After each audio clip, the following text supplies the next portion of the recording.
Good morning. 4 a.m. came a little early today, or it felt like it came a little earlier than it has the last couple days. Let's see.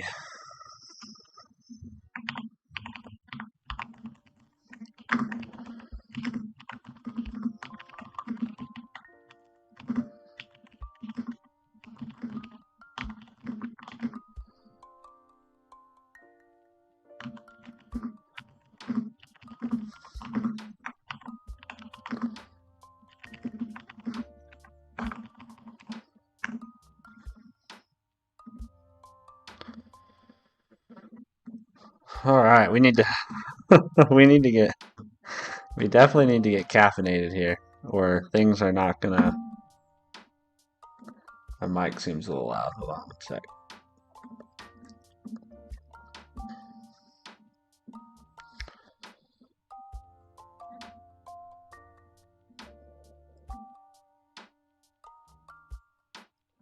There we go. My mic was turned all the way up, all the way up.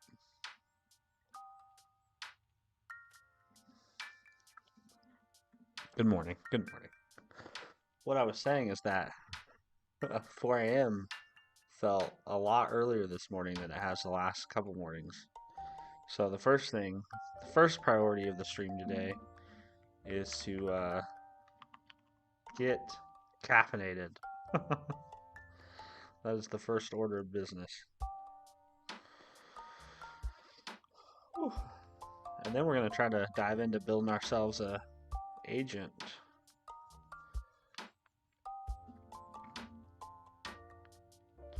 Hey, Gun Highs, how are you? Yes, I did get my haircut. Yes, I did that. That was part of yesterday's adventures. It feels much better. I try to, I'm so cheap. I try to wait as long as I possibly can before I get a haircut. Um, my wife and my kids, like I tell them, go get haircuts whenever you need them. But for me, I try to go like 3, 4 months. I probably get like anywhere between 3 to 4 haircuts a year. Excuse me. And you can look back. It's funny because you can look back on my channel, and you can basically look at the thumbnails over the last 9 months or whatever, and you can tell exactly when my haircuts were. Hello, BMW. How are you? Being BMW community. Does that mean your channel is only for BMW owners?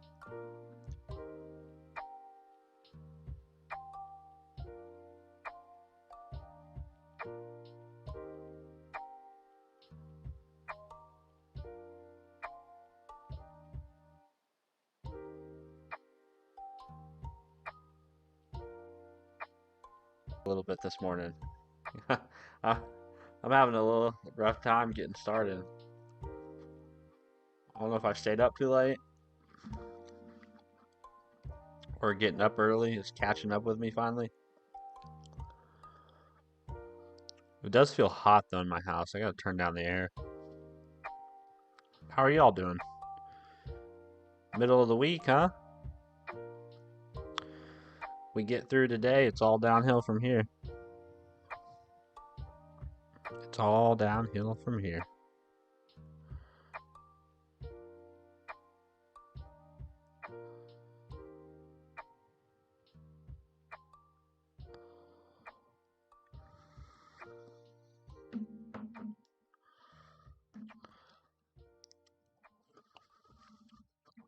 Yo, bro. I'm good. I just don't have a good name. Oh, there's nothing wrong with BMW community. That's a fine username, man. I was just curious if that was the point of it. Middle of the week, rainy, a lot of meetings. Nothing wrong with a rainy day. I prefer rainy days myself. I kind of like that rainy, moody weather. I feel like I should belong in the Pacific Northwest. Like I see, hello Arvin. When I see pictures like this, Let me see if I can find one. The Moody Pacific Northwest. Yeah, see, like when I see pictures like this, I always think, ah, yes, I'm home now. Which is funny because I've never actually been to this area of the country or this area of the world, but I really would like to go. Arvin, that haircut though. What do you mean, man? You don't like my haircut? Hey, thanks for the subscription. I would call you out by name, but I can't read those. I can't read that particular language, which I apologize for. That is not a you problem. That is a Steven is an American problem, and we are terrible at other languages. Although we don't put a shit ton of effort into being better at other languages, but thank you for the subscription nonetheless. I appreciate it.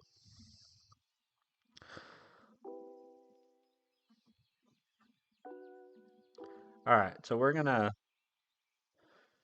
try to do a little bit of working on our own project today. The last couple days we've been looking at excuse me, we've been looking at this just to fill those of you in that maybe haven't been here the last couple days. We have been looking at this Microsoft project called Agent Framework that they just released. It's for Python. It's basically a library for Python and .NET that's supposed to make it easier to build agents and build workflows with those agents.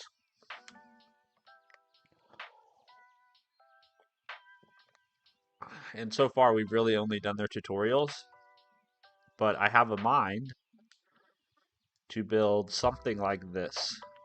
For basically, I'm going to build myself my own little ghostwriter for my blog content.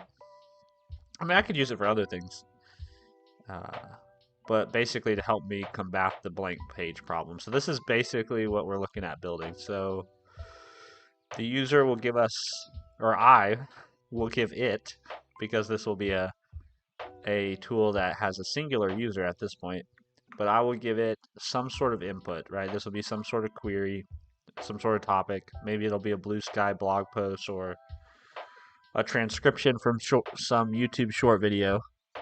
And then I'm going to have some agent that then takes that topic and does some research on it. That research is going to help ground the LLM to write some content. Of course, there'll be prompts around all this stuff. Then the output of the writing agent will get edited. And then the editor agent will. The editor agent probably. What is the editor agent? This probably needs to be more. Yeah, I probably need to rework this diagram, but the editor agent probably needs to go back and forth with the writer agent until all the editor's revisions are handled. Because the editor is really supposed to handle like spelling and grammar. Then we'll pass it to the critic agent, and the critic will act more like somebody who's evaluating it for tone, style, etc. And so it'll just kind of go in a loop between all three of these agents until it gets approved. So this is kind of what we're going to try to get after here using the agent framework. We'll see if we can do it. Hello, Aki, how are you? I don't actually know if I've seen you in my chat before, so it's a very friendly message you sent me. Life is good. Yeah, no complaints. So good to see you. Good to have you here.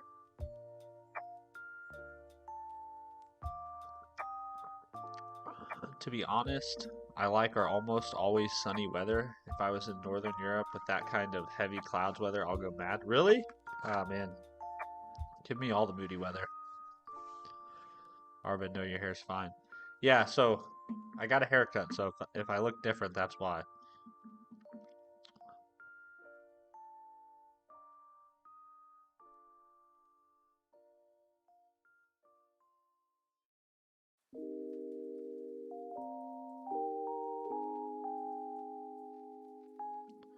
Also, forgive me for my nose blowing. My allergies are still kicking my ass this month. Gun highs. Oh, I abuse word bro. I'll refer to Mr. Steven from now on. Oh no, I don't. I don't mind people saying bro or big man. I uh I was surprised that Aki was so kind. Most people on YouTube aren't as friendly. Saba, what are we going to do today? So this is what we're doing. This is what I was just explaining this, so I won't go into too much detail. But basically, we're gonna try to create myself my own little blog intern.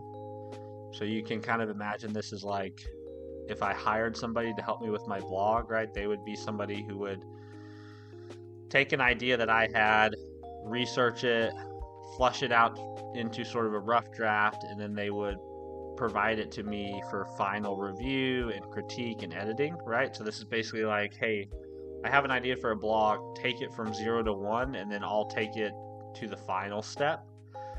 But right now, I don't write a lot of blogs because it takes a lot of effort for me and a lot of effort and time to go from 0 to 1.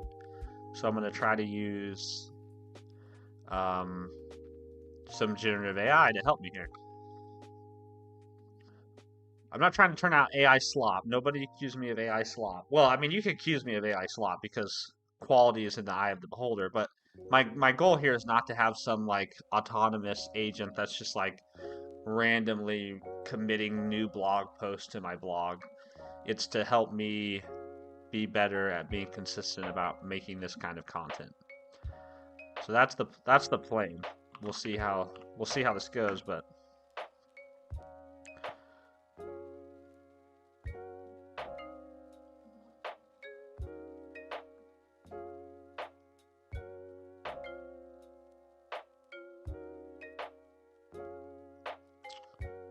Joe does AI. Hello, sir. I want to start streaming on YouTube. Can you share me how you set things up? Yeah, so if you're trying to get started, you don't need much, in my opinion. Well, I mean, I guess the number one thing, Joe, you need is you need 50 subs. I don't think YouTube lets you stream. Hold on. Do they let you stream? I actually don't know. I think maybe they don't let you stream from mobile without 50 subs. What the hell? My mouse stopped working.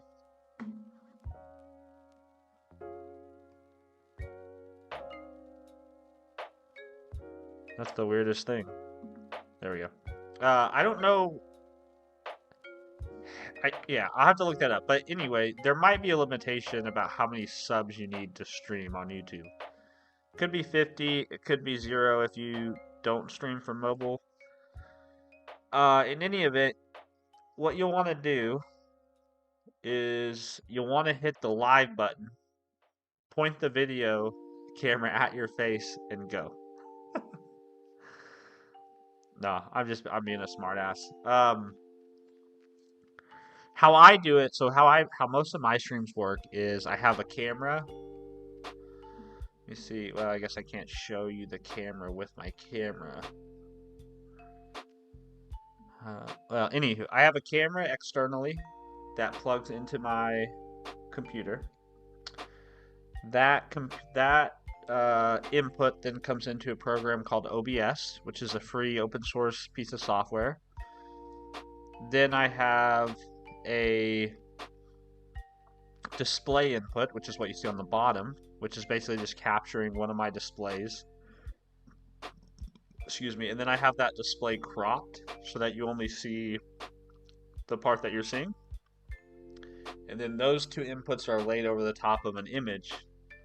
So if you're familiar with, video editor tools where you can like layer different images and videos over the top of each other, that's basically what OBS allows you to do, and then output it as one final, I guess, stream or image, whatever you want to call it, one final output, and you can pump it to a variety of different destinations. You can stream it to YouTube, to Twitch. They make it super easy, and there's tons of YouTube tutorials out there about how to use OBS. Like just type in how to use OBS. How I do it though, like obviously that's the way I do it. I'm sure there's people out there that are uber technical and professional about this. They have all kinds of advice and guidance, but I would start with something basic like how to use OBS, and then just get the bare minimum setup you need, and just start doing it and see if you like it. Gun highs. I appreciate you trying to be friendly, man. Yeah, no shade. Dastin sounds lazy, but I'm in. I mean, it is lazy. It's more of, I guess it is lazy in a way. It's more of what are the options, right? Here are the two options. I can keep doing what I'm doing with blog content, which is I'd like to make more of it, but I don't have the time and energy to invest in that initial 0 to 1 effort. So therefore I keep putting it off and I keep not doing it. Or I can try to take this approach and maybe it will help me generate more blogs. Maybe it won't, but at least I've tried something. And plus, it's a good excuse to learn the agent framework. Abo3 Skur, sup? Well, sup with you.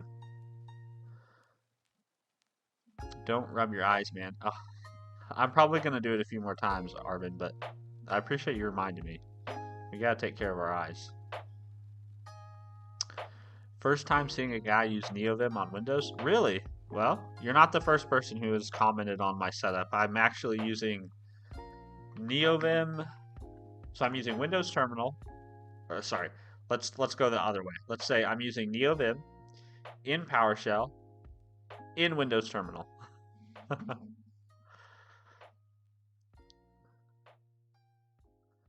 EPOS Vox has great series about it. Oh, I'm guessing you're talking about OBS? Very cool. Joe Des AI. You use an external microphone? Yes, so I do also have an external microphone. So that's this thing. And it's nothing fancy. I think I bought it for $50 at Best Buy like 12 years ago. And it still does the job just fine. So I kind of told myself that I wasn't gonna invest a ton more money in my setup for making YouTube content until I actually started making some money on YouTube, which at this point I haven't made any money from YouTube at this point. So the setup's not going to get an upgrade until that changes.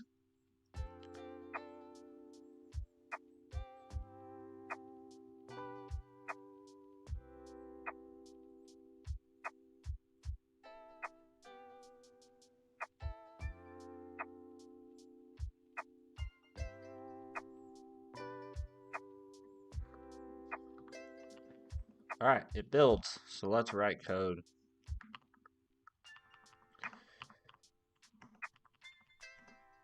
All right, so here we are. So we've got our host, we've got a create default builder args, and we've got our build. So the first thing we're going to need to do, excuse me, the first thing we're going to need to do is we're going to need to add our LLM. So that's kind of the first step to this, is we need some sort of LLM to make our life well. So we're going to use this call. What's a good shorthand for services? Services? Services.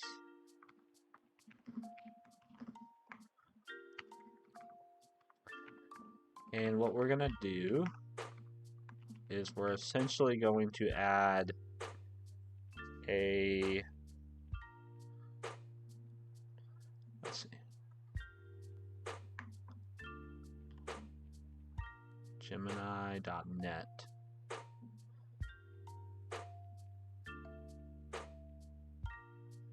We basically want to add a Gemini client, a Gemini chat client is what we want to add. And we have this Gemini client options object that we can use. Oh, also, by the way, I got both my PRs that I opened against this repo. Both of them got merged in Let's see, I showed you the first. This was the one that I showed you yesterday. This was a pretty simple one. And then I also got this PR merged, which fixes, well, it kind of fixes an issue, but more of an enhancement, where it lets you set system instructions from, basically lets you set system instructions from another place. This was a little bit more involved.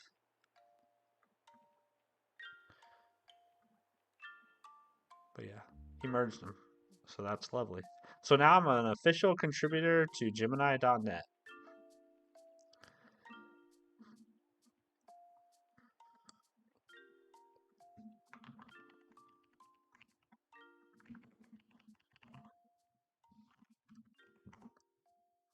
So we have API key, API version.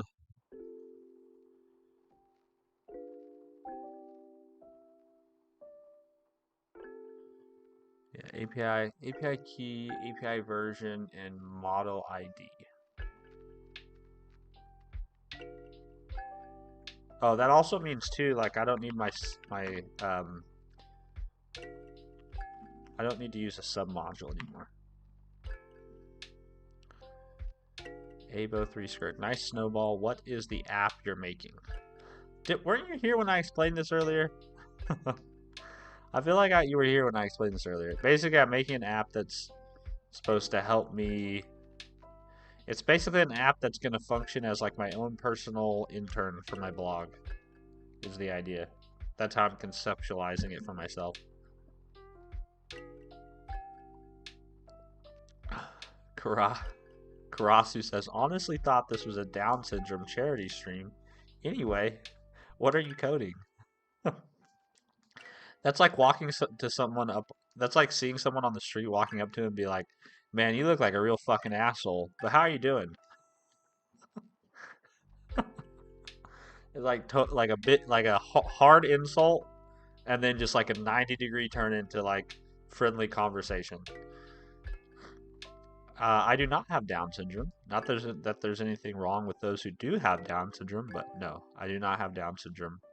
And this is not a stream to benefit those with Down syndrome.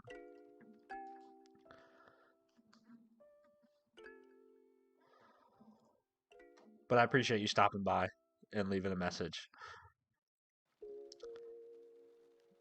Gunhighs, bless you, Mr. Steven. Well, thank you, man. Also, Mr. Steven sounds very formal. Way too formal for my stream.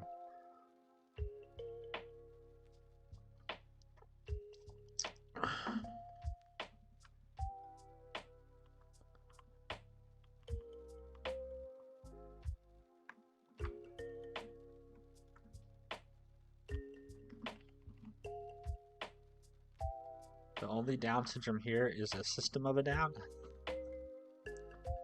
Yeah, I mean, again, not to throw shade at anybody with Down syndrome, just that's not going on. That's not what's going on here. But I'm glad you. I'm glad you took your shots, man. You know what I mean?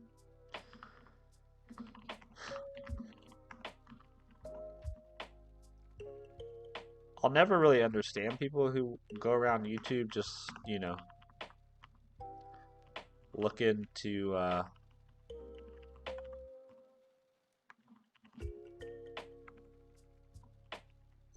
be mean to other people. But I guess if that's how you want to spend your time, you know.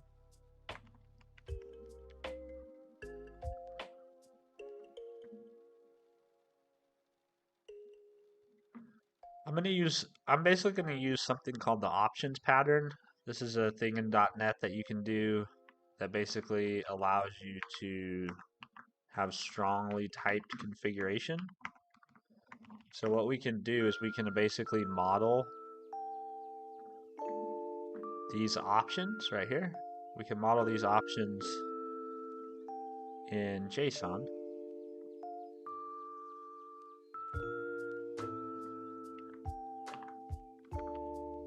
And then we can bind them to an instance of this object when we actually start our app.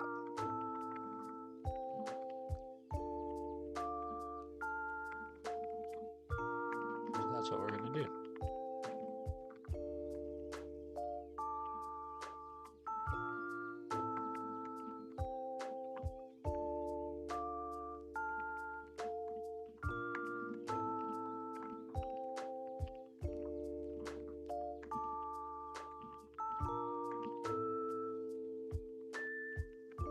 Need model ID.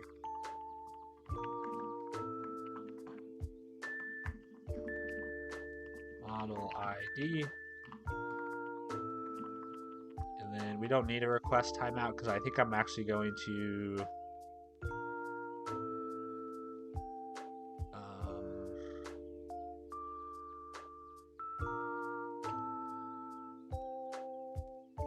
yeah, I don't think we need that because I think I'm actually going to pass in the HTTP client.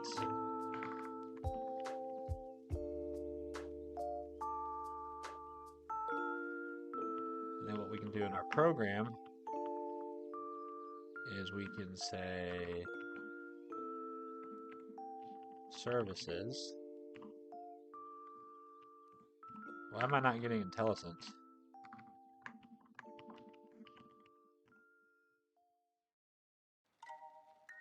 Oh, there's OmniSharp. OmniSharp is attached. Huh. I don't know why I'm not getting IntelliSense. Dot add, or actually we'll do configure. And then we'll say Gemini chat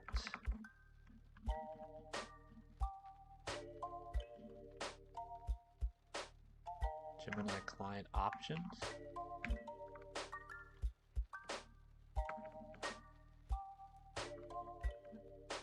And we'll say get section, which will be, in this case, will be name of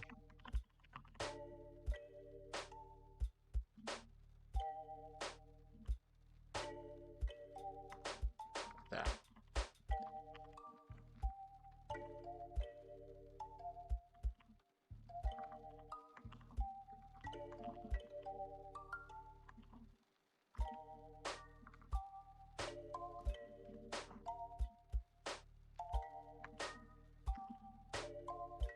Oh, that's because services doesn't. I tell you what, guys, 4 o'clock came early today.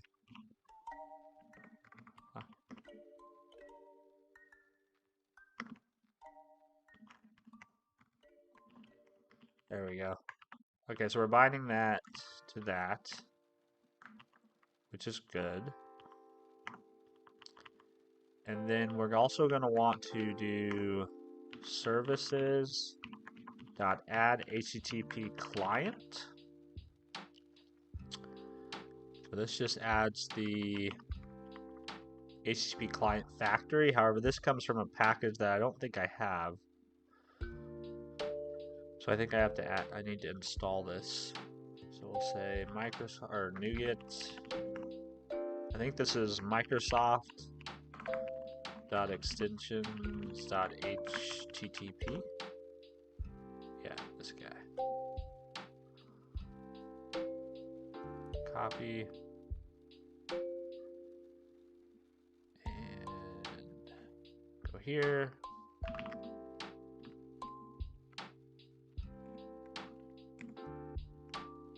Paste that in.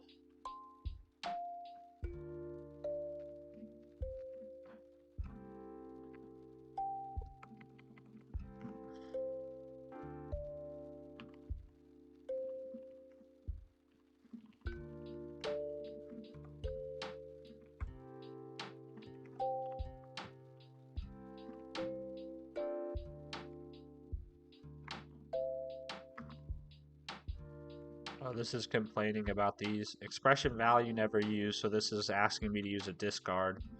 And then I can make the anonymous function static because it doesn't use any scope from outside of it. I do need to change this, so we'll say discard.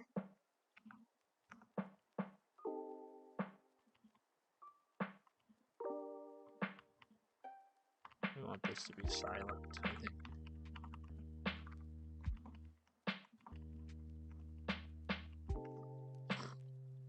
Hey, sorry guys, I wasn't trying to ignore you. My bad. I missed some of the chat. Displacing anger / stress actually reduces it. What are you talking about? You see, why not let an AI agent help you with the code? I guess, you see, I do sometimes, like I use Copilot, but I'm not a big prompt-driven development person. I don't find that to be very much fun to work that way.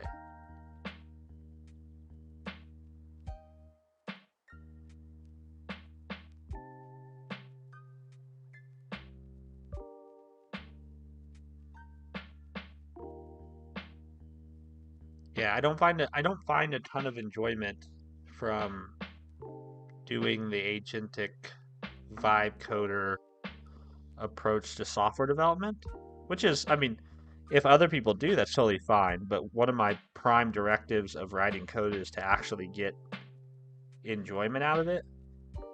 So that's why I don't use them. I mean, I do use AI. Like I use Copilot. I talk to Gemini. You know.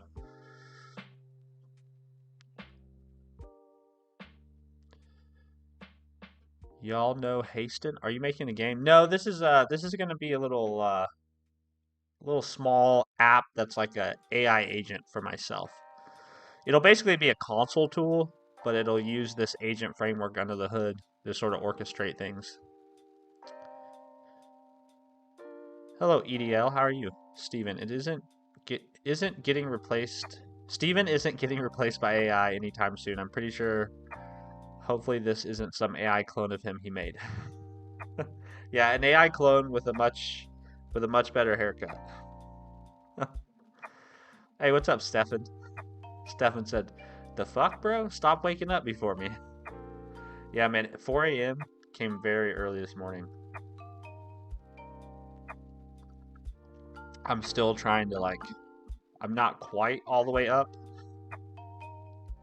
The caffeine hasn't quite hit yet. You see, I'm new to programming. What language is this? Lua? No, this is C#. Oh, Gunhai's already answered that. Yeah, it's C#. Actually, whenever I'm in a file, I think, not that you need to remember to do this, but I think, oh, it's too small. I was going to say my Lua line, my status line in NeoVim usually calls out what type of file I'm in, but I think my screen is too narrow for you to actually see that. You see, I'm not a programmer either. I can only make stuff in HTML, CSS, but I'm pretty sure this is C. So it's C#, but I would still consider yourself a programmer even if you build stuff with just HTML and CSS. So don't sell yourself short, man. You see, I use Arch, by the way. Well, that's how you know you're an Arch user, because they'll tell you. Arch users are like CrossFitters. They'll always let you know. I don't code in C#. Well, that's okay. Only Python and Dart. That's fine, man. This is my opinion about. I showed this yesterday. This is my opinion about the tools you use. Let me find it for you. I need to just keep this like pinned. Here's my opinion. You use the tools you want to use. You want to code in Python and Dart? You do you. I like C#, so that's why I try to find libraries and tools that are great in C#, and that's what I like to work in. Although I do like TypeScript too. I've said you're new here, but I've said this before. My favorite language right now is C#, but if you told me I could only ever write one language again, it would be TypeScript.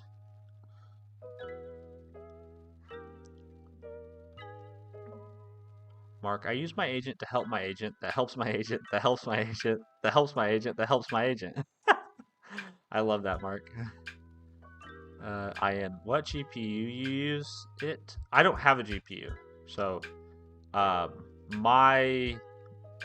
this app, or the part that will be the semantic reasoning part of this, right? The part of my app that will be able to understand text semantically will be provided by Gemini, and I'll be using their API. So I won't actually run the large language model on any of my hardware. Google will host the large language model for me, and it will use their compute, and I'll just make HTTP requests to their API. So no GPU here.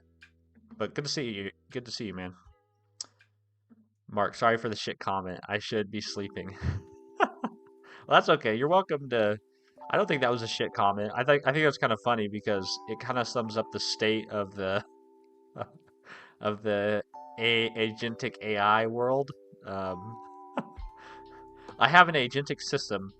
Agent 1 helps Agent 2, which helps Agent 3, which sometimes helps Agent 4. um, I mean, that's the funny. I've been trying to make a series of videos on my channel kind of explaining what AI agents are and how they work. And, like, it's funny because there's not a whole hell of a lot to it. Like, you're really just making. It's just a lot of clever programming, right? Like, you're using LLMs for the semantic reasoning and orchestration, but at the end of the day, all the LLM is doing is like generating text. Even if that text is structured JSON that you can parse and use in your own code to call some other methods, it's still just generating tokens. But people want to make it seem more intelligent than that, which I kind of take issue with. Hence the reason for the videos. Steven, you should use NAInt to make it so when anyone types something along the line of tools, it directs them to link of that post. Which post? But that would be cool. So you basically hook NAInt up to the chat so that in response to certain messages or content in certain messages, we can do certain things. I need to figure out the whole Nightbot situation. So I either need to get Nightbot working again, or we need to spend some time on stream building our own Nightbot. I was actually thinking we could probably extend my Discord bot. The meme. So you're saying this. You're saying send them over to my Blue Sky. Yeah. That's actually a great idea. That's actually a really great idea. Isn't TypeScript just like an extension for JavaScript for regulating types? Yeah, so yeah, TypeScript would be, it wouldn't be a subset, it would be a superset of JavaScript. So it just basically adds the ability to do static typing, pseudo static typing to JavaScript, which is nice when you're okay, it's nice for two reasons. It's nice because you do get some feedback prior to runtime, meaning you can run the TypeScript compiler and it will sort of be somewhat of a check on correctness of your code without you having to run it. Obviously, you can have code that passes the compiler and it still be incorrect code, but I think it's helpful to have that feedback as a step in your development workflow. Well, I guess there's three things. So that's the first thing. The second thing is as you get to larger projects, having static types makes it much easier to refactor and make changes. And then three, static typing just improves the experience in most of your development tools.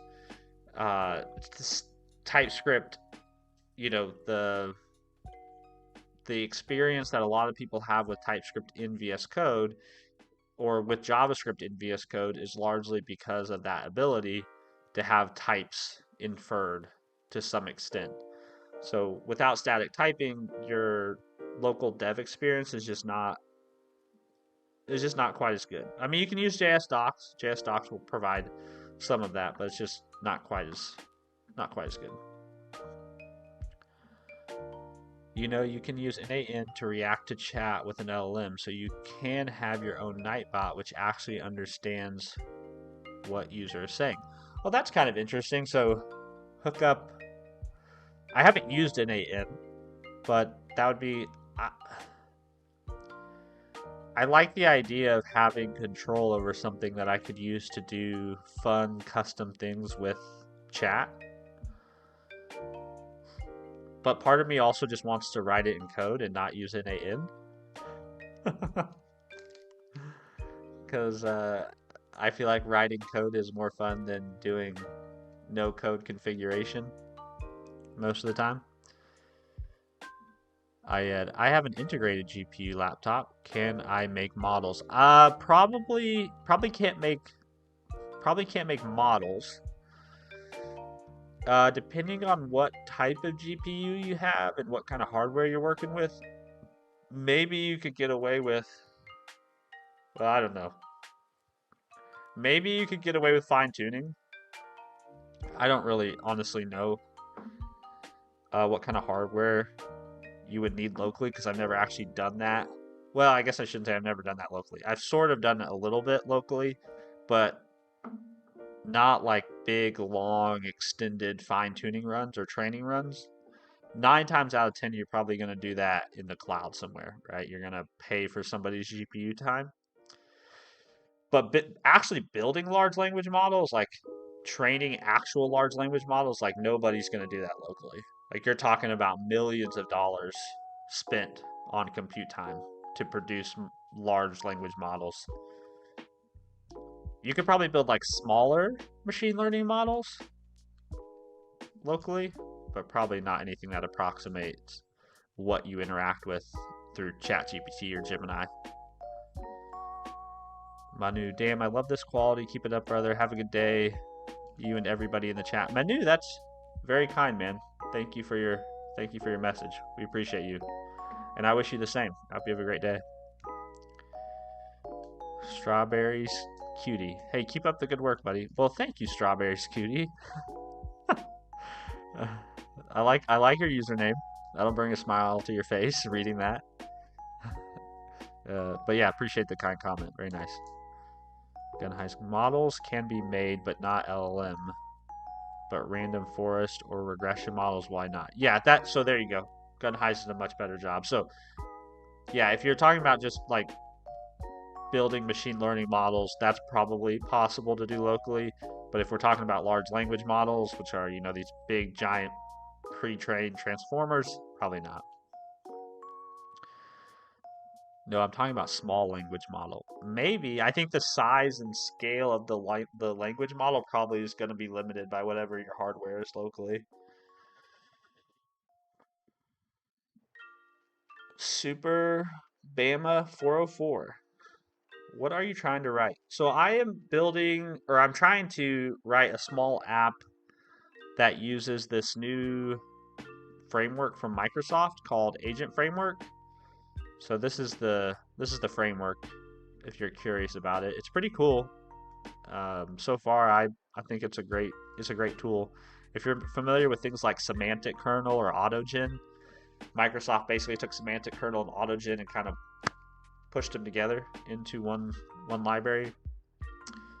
But I'm trying to put that together to basically essentially create this sort of a workflow for generating. I'm gonna say generating a blog post, but I don't want anyone to run away thinking that all Steven's blog posts have been written in by AI.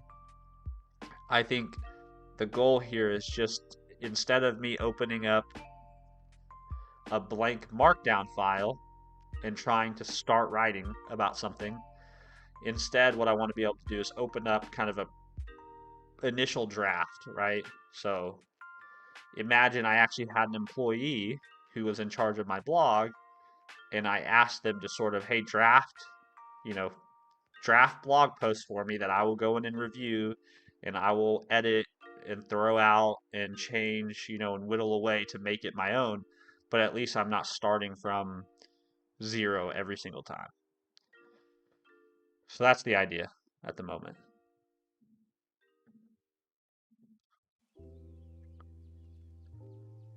Stefan, I really don't get why everyone is so hyped about learning AI.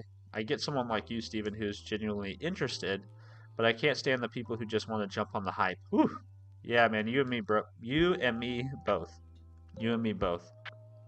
I'm I would say I'm probably as middle of the road on AI as you're gonna find, where I don't believe like I don't believe 90% of code is all going to be written by AI in 6 months, as some people have claimed 9 months ago now. Uh, but I also see the value in it, and I see that it is a useful tool, and that you can leverage it in interesting ways to accomplish things that, you know, 5 years ago would have been very difficult to accomplish, right? So I'm very middle of the road. I think it's useful. It's useful contribution to the ecosystem, to technology. It's definitely going to have and is having real world impacts. But I would agree, you don't want to get too carried away in the AI hype bros cycle.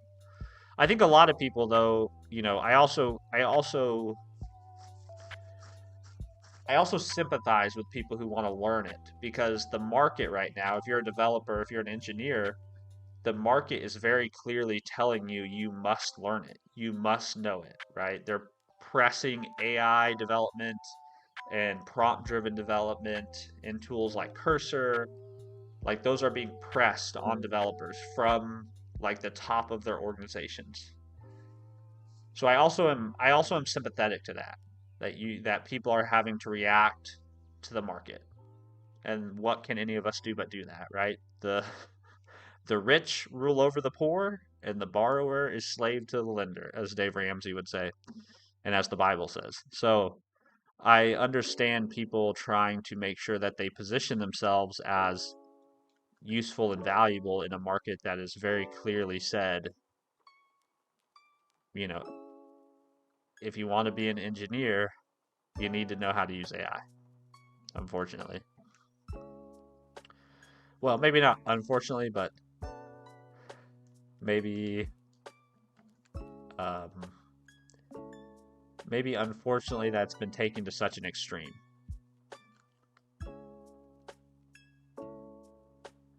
Because it's mainstream now, same situation like it was several years ago that everyone wanted to do own website. Stefan, we're getting into scary territory right now. Yeah, I mean I think we're in terms of like the market, like we're way past scary territory. Like the market, like from a financial perspective, the AI scene has turned into like this circular. It's like this circular deal making. Like you you have like OpenAI.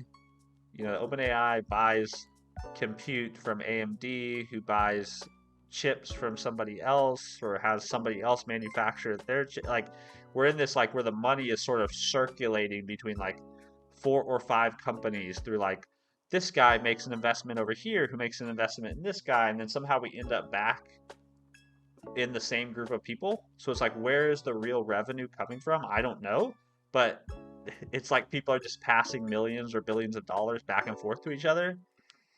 So definitely, there's definitely we're definitely in a scary territory from a market perspective. There's definitely a bubble, for sure. There's a bubble.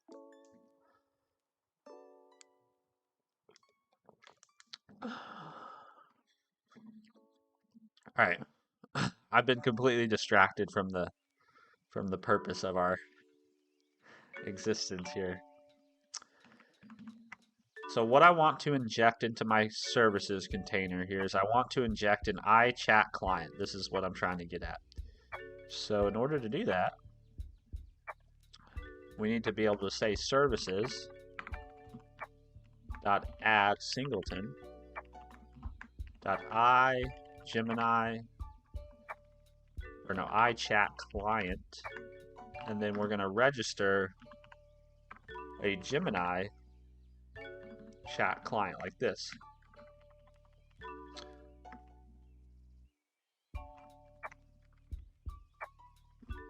And these come from different packages. Also, why is this still complaining about not using expression value is never used? How do I turn that off? IDE 0058.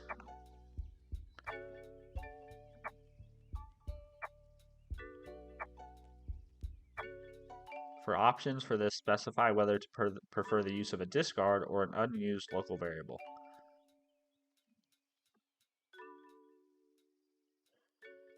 I don't understand why these are my only options. Why can I only do these two things? That's dumb. There should be another one that's like, I don't give a shit.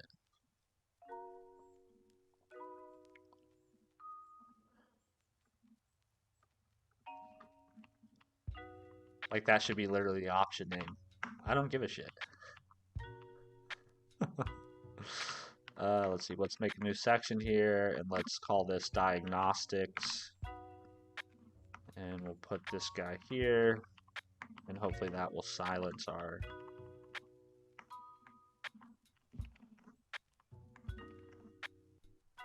Do we need to restart it? LSP, restart, OmniSharp.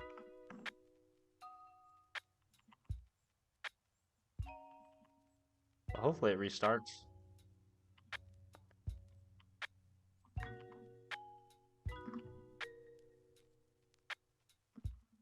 What do you mean it couldn't be found? There we go. Took a minute, but it's back. Okay, so then in this Gemini chat client, we actually need to provide a factory function. So we'll say service provider. So the service provider, we can use this delegate. We can use to resolve dependencies. In this case, what we want to do is we want to say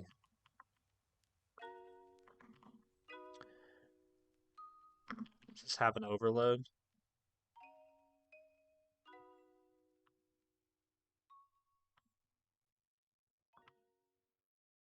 Let's see, where's the overload here? So this can take either a options object or it can take a Gemini chat client. But I think the Gemini client takes in an HTTP client. So this is what we want. We want to new up. The reason we want to do this is because I don't want this thing. I basically don't want this library or this code here. No, it would be this code up here. I don't want this code up here managing the client, right? I don't want it managing the lifecycle of this client. I want my application code to manage the HTTP client lifecycle, and I want it to manage it through the HTTP factory. That's kind of like best practice in .NET whenever possible, because the HTTP client factory does a lot of smart things with how it handles the underlying message handler. That we don't have to worry about. Those are things that other smarter people have solved. So what we'll do here is we'll say var Gemini client like this. Or actually, hold on. We'll say var options, and then we'll say var factory. Say var HTTP client, and so then we'll create our client, and then here we'll say var Gemini client. That, then we'll pass that into our chat client.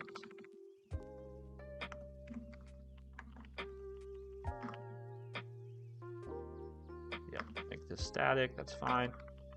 So now this is so basically now every time our application needs an iChat client, well, because this is a singleton, this is essentially the very first time our app needs to resolve the app chat client, it's going to use this method to instantiate that client first. And then that means now we can let the HTTP factory handle the instantiation of the HTTP client and all the things that need to be done with the underlying handler. And then we can pass in the options from configuration, which is good. And now let's just see if this actually works. So let's say var chat client like that. And then we'll say await chat client dot get response.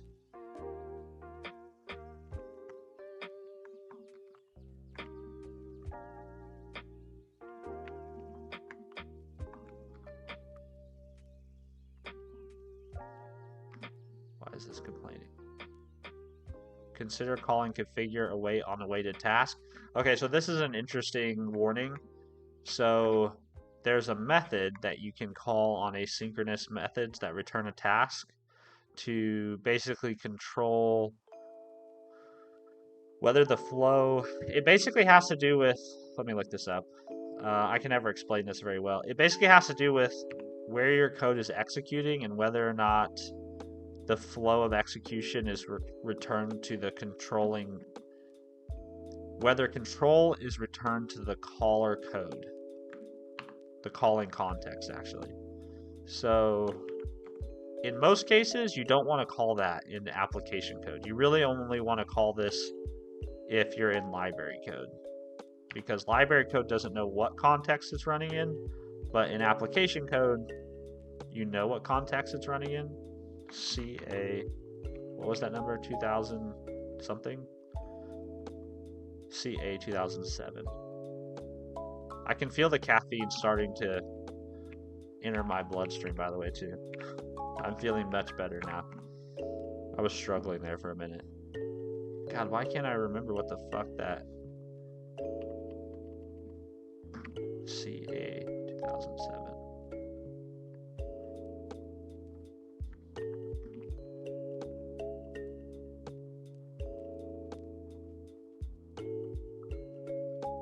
So this is basically, it says, when an asynchronous method awaits a task directly, continuation usually occurs in the same thread that created the task, just depending on the async context. This behavior can be costly in terms of performance and can result in a deadlock on the UI thread. You should consider calling configure await to signal your intention for continuation.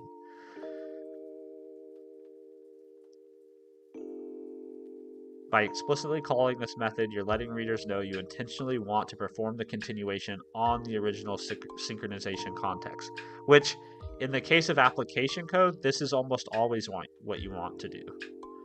But in library code, you probably don't. And they call that out.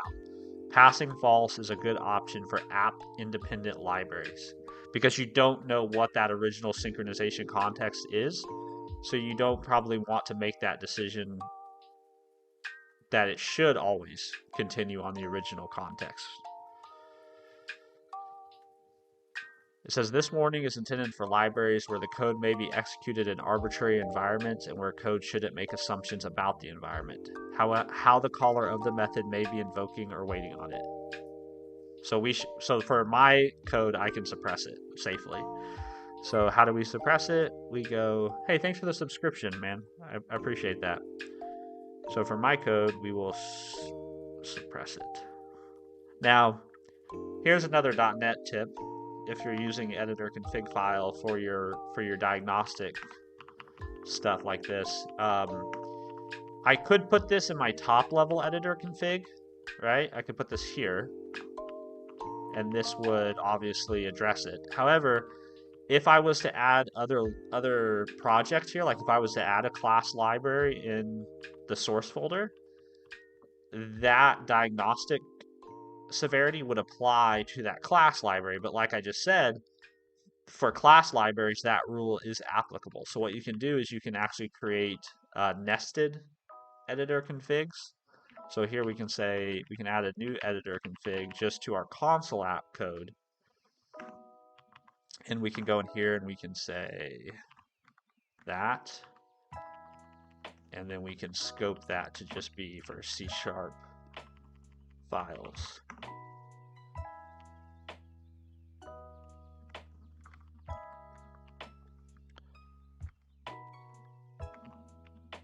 I always forget that there's two different buffers when I'm copying and pasting or yanking things.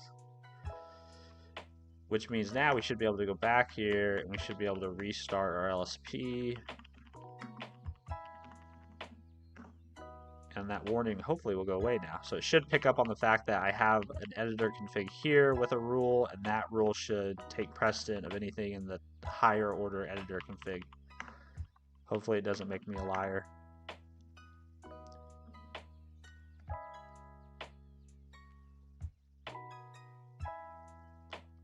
Even the guy behind OpenAI said it's just a bubble, that there will probably be no greater value in it in a future.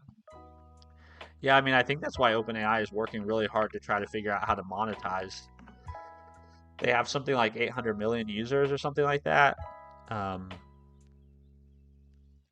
so I think they need to. I think they know they need to figure out a way to make money from their user base, which they just introduced. ChatGPT just introduced the ability for certain merchants to allow you to make purchases through ChatGPT. So there's obviously a monetization, and then at some point they're going to have to introduce ads. Like at some point they're going to have to bring ads to the ChatGPT interface or one of their products at some point.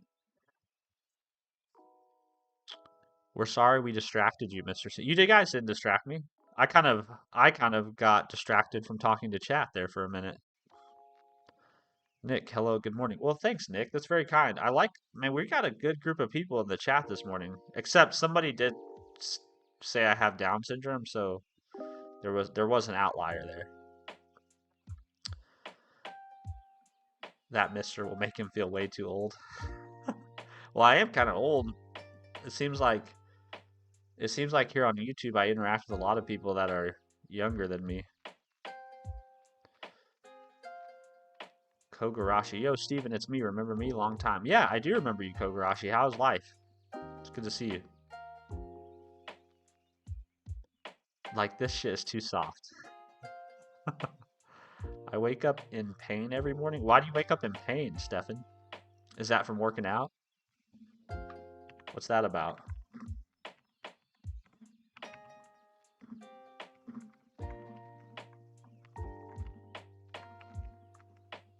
Let's see, console.write line response dot text. So we're just basically what I'm doing here is I'm just trying to see if all the stuff I've wired up so far actually lets me talk to Gemini. So it shouldn't. The reason why this should fail is because I haven't actually set anything here. Or I have set stuff here, but I don't have actually an API key, right? So that I should make a call to Gemini, but it should fail because I'm not authenticated properly.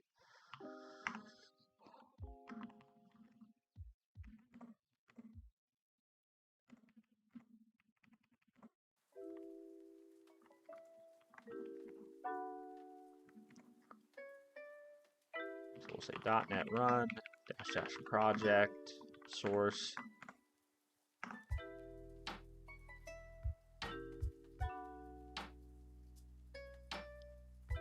I'm expecting there to be some sort of no service for type Gemini .NET.client options has been registered. What?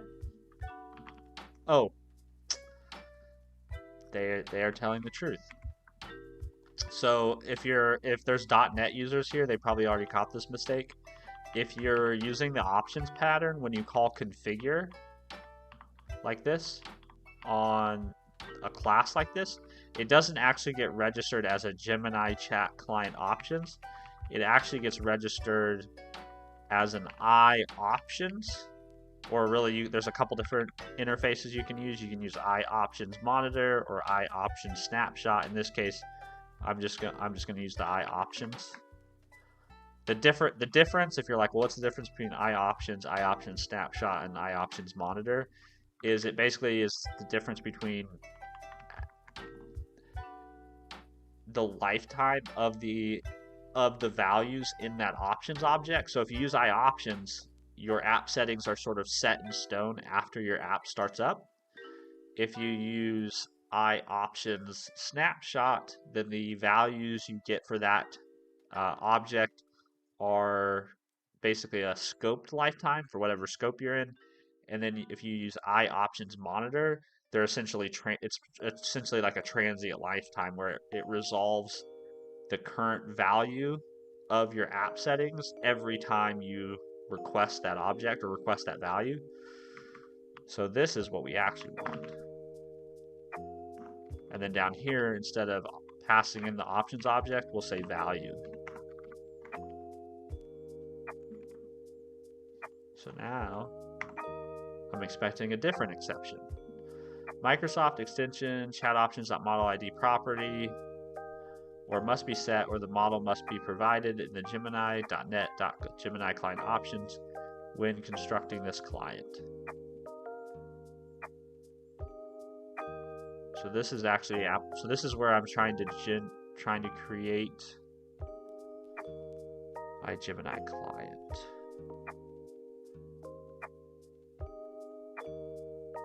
Model ID helper. So this must be because I haven't passed in a proper model ID.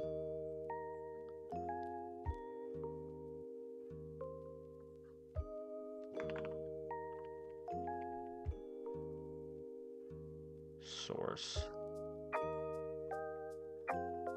Model ID helper.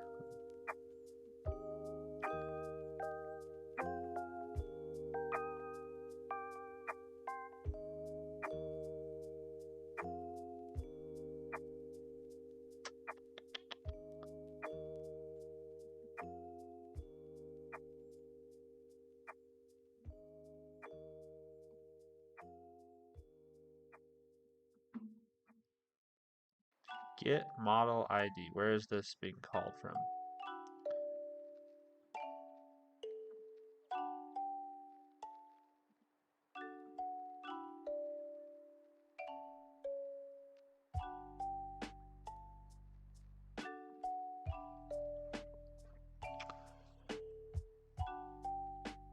Where does it get the metadata?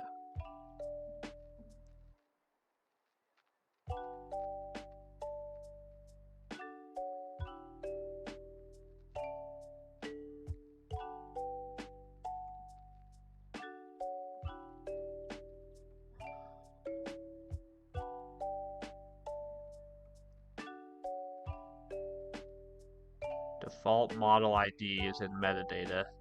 Model ID.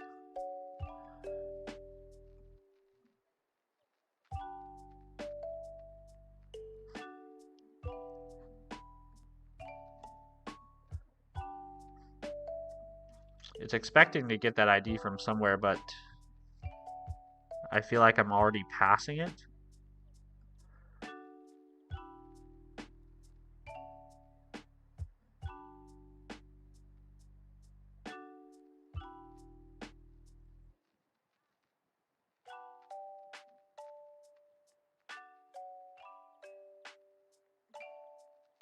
So why isn't that?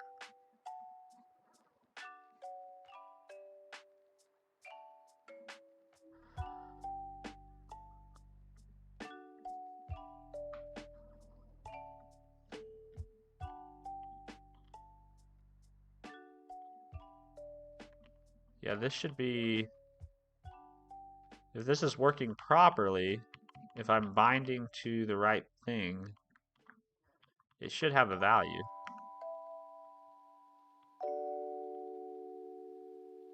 I wonder if this is not being copied to the output. See, bin, debug. Yeah, it's not being copied. So I need to get it copied to the output. So how do we do this?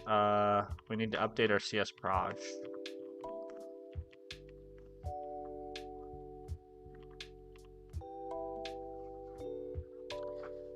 Have a good walk, Stefan. Kogarashi, yeah, it's good. What about you? Yeah, life's good, man. I got my haircut yesterday. I'm just hanging out with y'all, writing code, drinking some coffee, chatting it up at 5:30 in the morning. Actually, I do need some more caffeine, so I'm gonna run upstairs and make some more coffee if you all don't mind.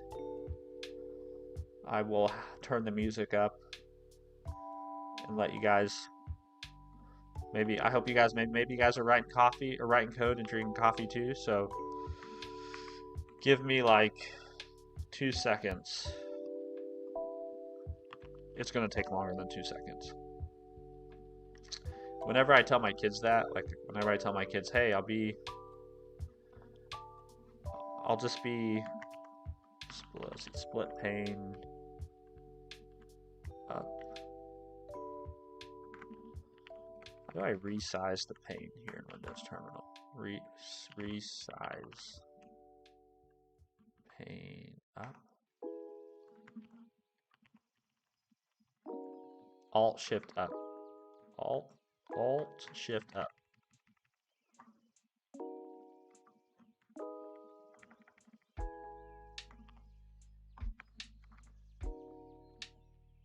Alt Shift down.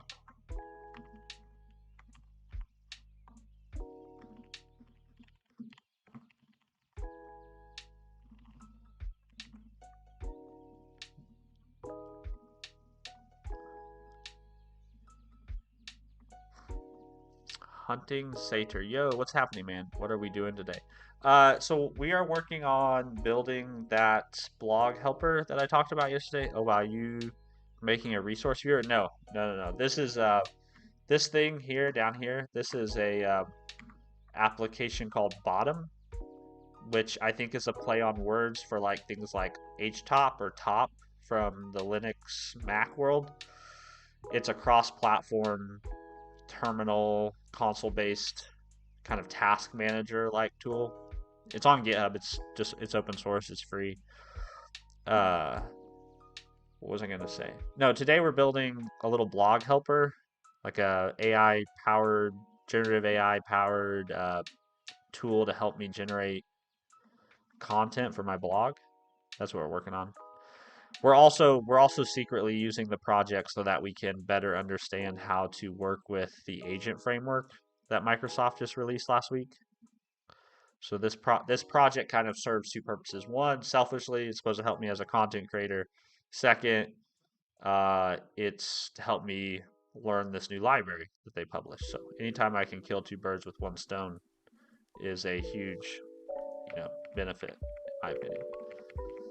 So I will be right back. I'm gonna go pull maybe 2 more shots of espresso, maybe 1 more shot of espresso, and then we'll keep on keeping on. I'm probably gonna stream till about 7 a.m. That's my new schedule, or I'm trying to stick to that schedule. Wake up at 4, get down here, turn on the stream, and then stream till my kids wake up. I'll be right back. Hunting, nice, man. Using HTML stuff or more web scraping sounds awesome, man. So we're gonna have multiple agents as a part of our thing. So I think one of our agents is going to be a researcher, and we're probably going to hook that up to some sort of search tool, likely. More than likely. All right, I'll be right back. Don't let me forget that I'm muted when I come back. Hopefully I'll remember. Also, I'll turn up the music so you guys can chill.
I'm back.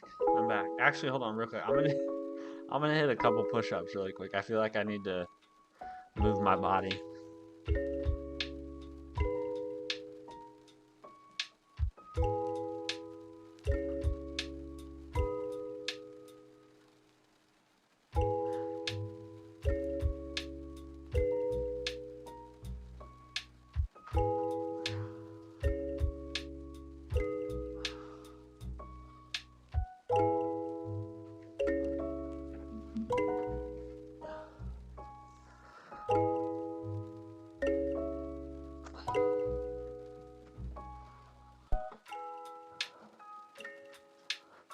Sometimes you just, you got to get the blood flowing.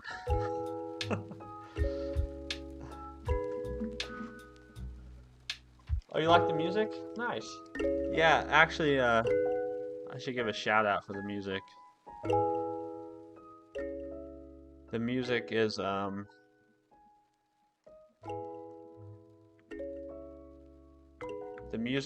from this website, which I've said this a few times on stream.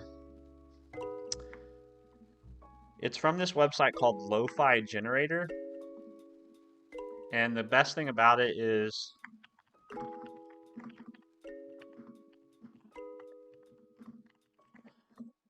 it's algorithmically generated lo-fi music. So I don't have to worry about getting a copyright strike.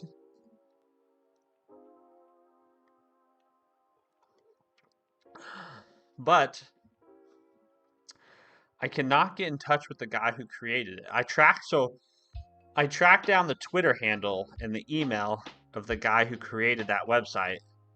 I've sent him an email, I've sent him a DM, and I've not heard back from him. So hopefully he's like okay. But I'd really just like to tell him thank you, for making the site, because I use it so much.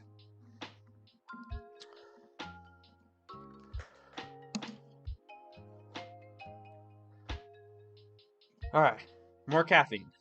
Here we go. Arkush, what time is it where you are? So I'm in Kansas in the United States. I'm Central Time Zone, so it is 5:42 a.m.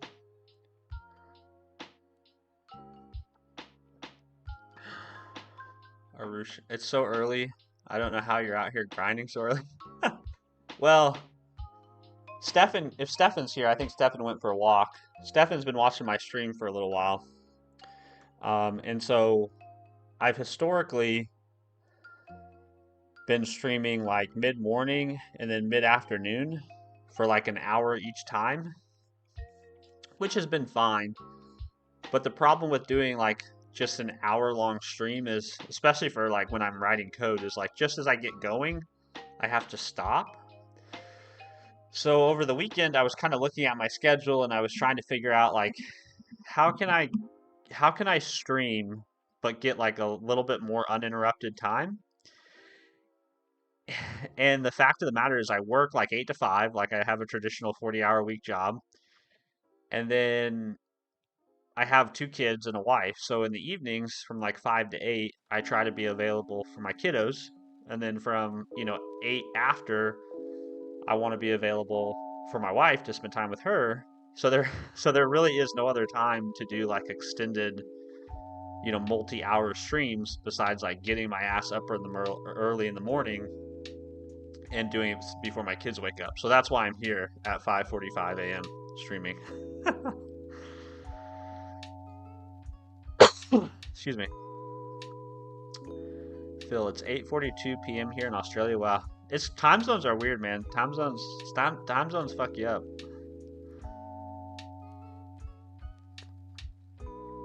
That's awesome, man. Making time for the fam. Yeah, man, priorities. Life is about priorities.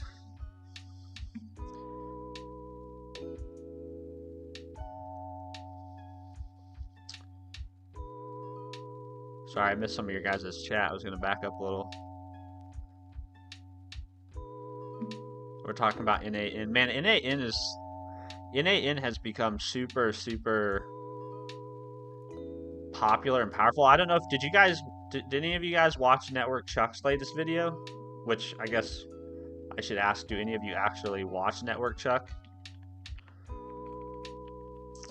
He just posted a whole video about how he uses NAN in his home lab, which I thought was pretty fucking baller. Yeah, this one right here.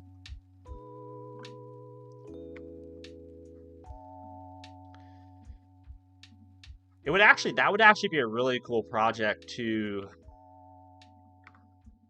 I'm gonna add that to my list of things to do on stream actually, because I've never built.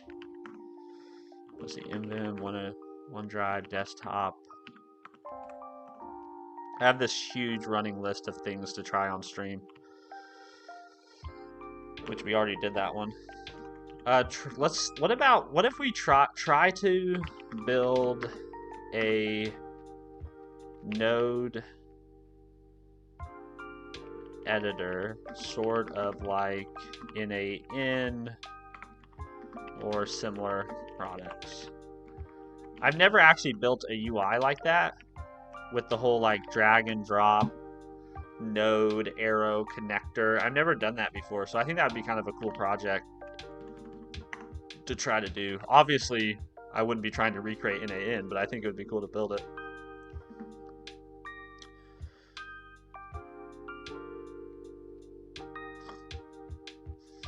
Didn't need to flex on us that hard. No flex. Definitely not a flex. I saw your short on open source contributions before, but honestly, how do people even contribute to code bases on GitHub? It always feels so messy and impossible. Like, where do you even start? Well, I can come back to that actually in just a moment. Let me come back to that. Let me catch up with chat and then I'll come back to that. God bless, man. You're a good reminder to prioritize something you want to do and find a way to do it. Well, thanks, Jake P. I mean, I don't want to try to make myself seem like special in any way, but I mean, that's honestly right, Jake. I mean, that's what life comes down to, right? You make time for the things you want to make time for, and you don't make time for the things you don't want to make time for. And I think the more honest you are with yourself about that, then the less you can also beat yourself up about it, right?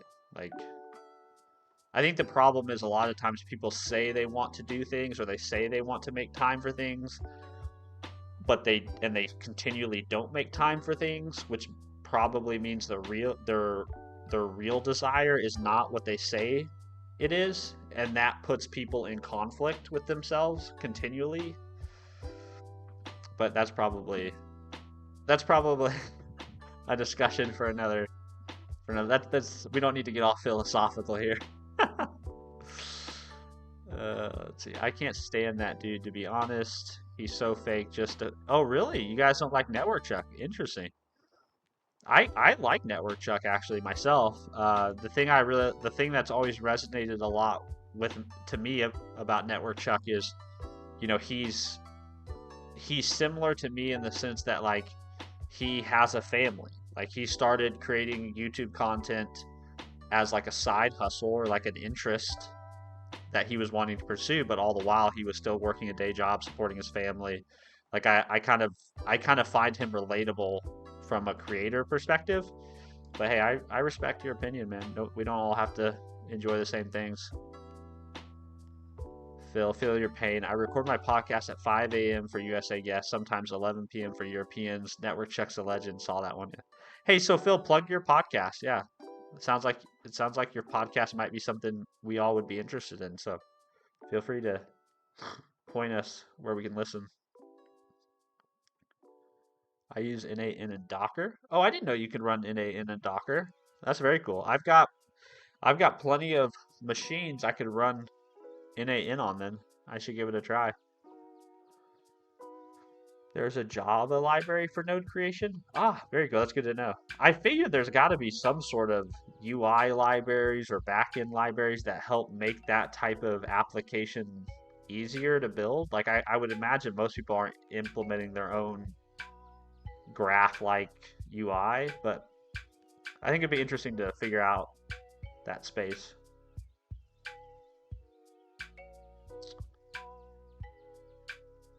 Dude, you're more skilled than Chuck. Oh, I don't know about that. I don't know my way around. When people start talking about virtual LANs, it's easy for me to get lost on the networking side. Yeah, see you later, Hunting. Have a good day, man. Appreciate you hanging out. Hope your classes go well.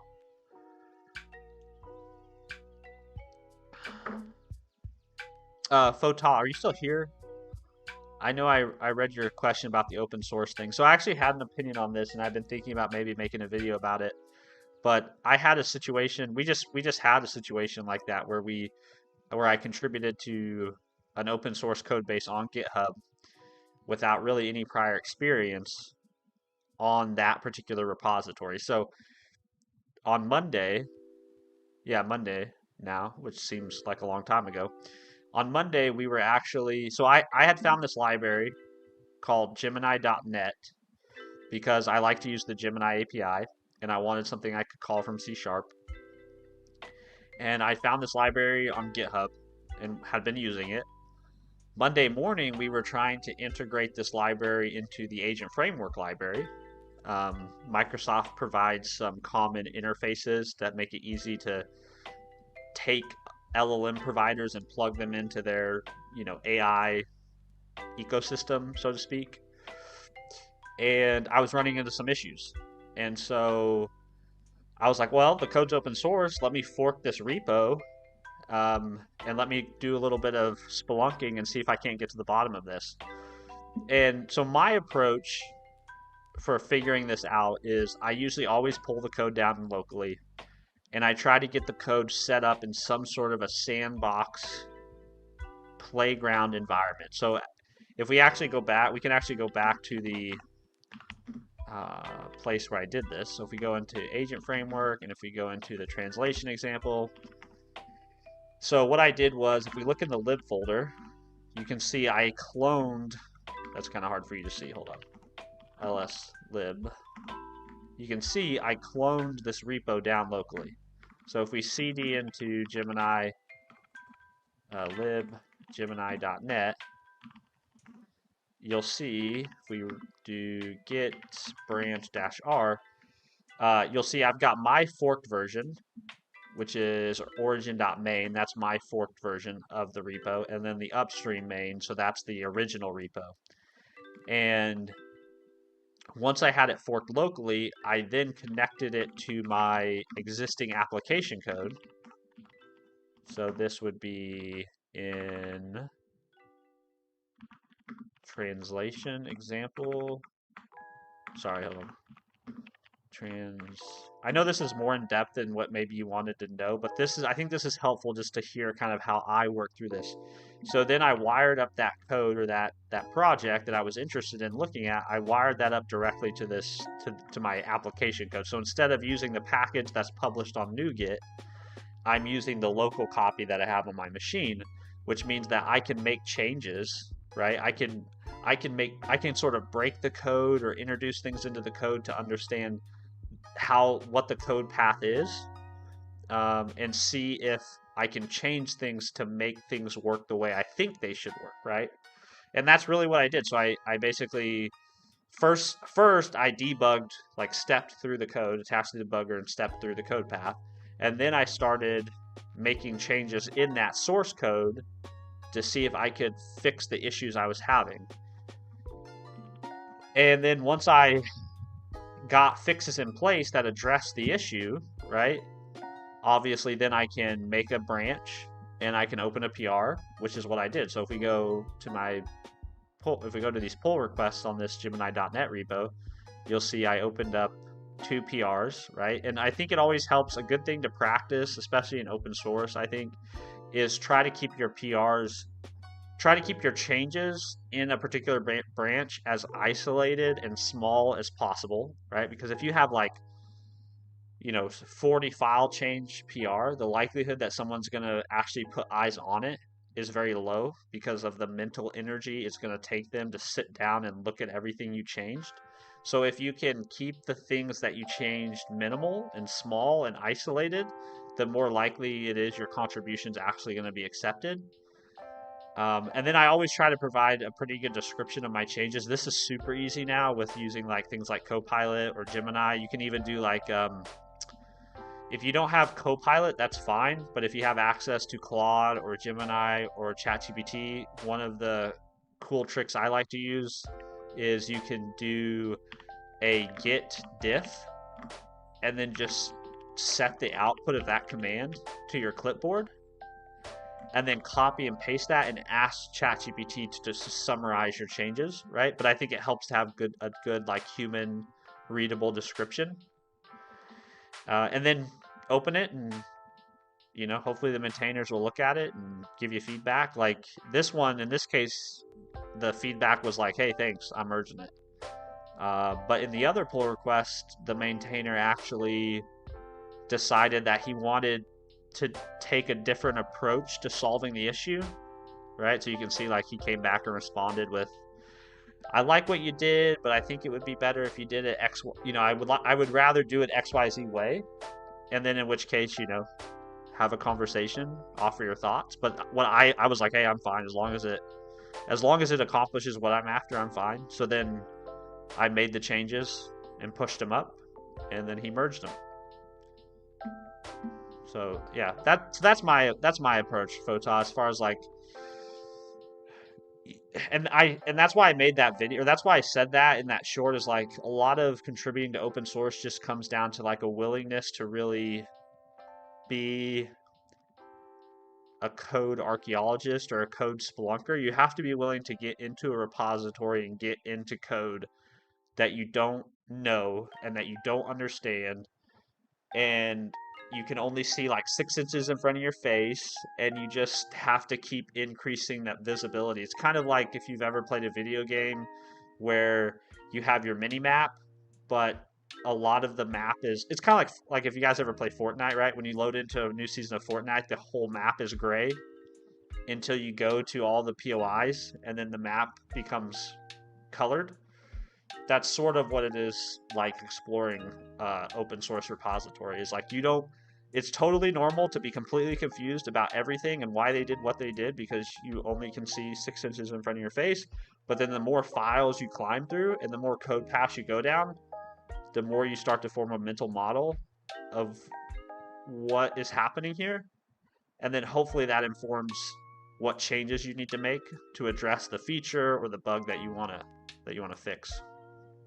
So hopefully you're still here. Hopefully I didn't just ramble and bore everybody else, but that's the approach I take. Phil, podcast is unplugged, and hey, Phil, I think we've actually talked before. I apologize, I didn't remember. Very cool. Yes, unplugged. I'll put that up on stream. I'm always happy to put other people's content on. Unplugged. Oh, Fota's still here. Hey, Fota. So that's my take on where the hell do you start with an open source contribution. That's how I go about it. Maybe I'll make a more dedicated video that's a little bit more put together explanation, or that illustrates the approach maybe a little bit more step by step. Oh, great. I'm glad that answered your question. Fantastic. Unplugged and IoT, Internet of Things, right? There you go. Hello, guys, this is Phil's podcast. Y'all should go check it out.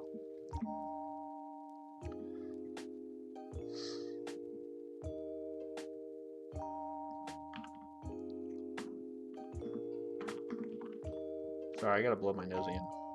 I can't wait till fall is over and done with.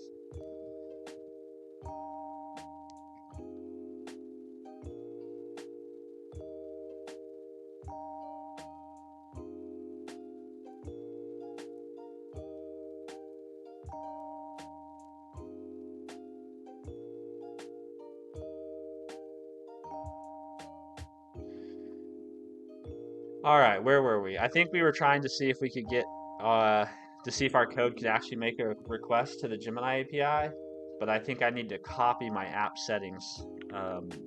Let's see, copy.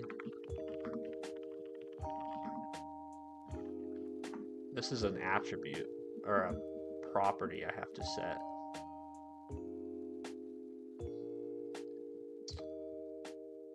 This guy. So we'll do item group Also, Stefan, I saw you. I saw your back here, man. I hope your walk was good with your dog. I tell you what, my dog has gotten to the point where he likes to go outside, but if I take him on a walk that's longer than like a quarter of a mile, maybe less than that, once we get to about the middle of that walk, he will just sit down. Like he just like uh, refuses to continue on. All right, so let's .NET build first, and let's see if that app setting gets copied now. It should. So if we list out bin, oh sorry, source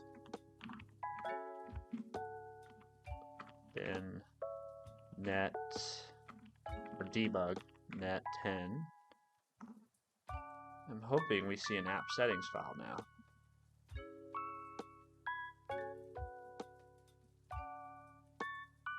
Nope, I still don't see one.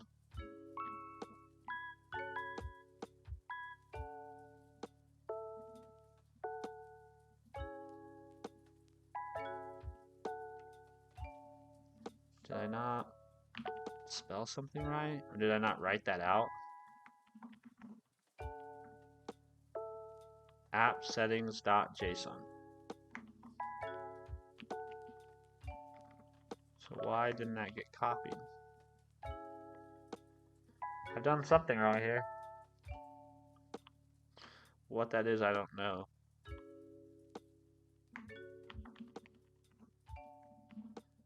Let's try removing the bin.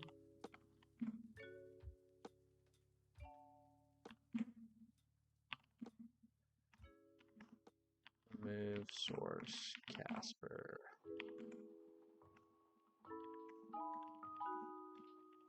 Build. Let's try this again. Hello, Ash. How are you? Good to see you. Phil, thanks, man. Appreciate it. Clip that and send it to me. For sure. Yeah, for sure. I can clip it for you. Send it over there. Yeah, I love it. I love other people who make stuff and put it online. I've been doing that for so many years now that I know that if somebody else is doing that, making content or making really anything and sharing it with others, like there's some shared reality between us or some shared values between us.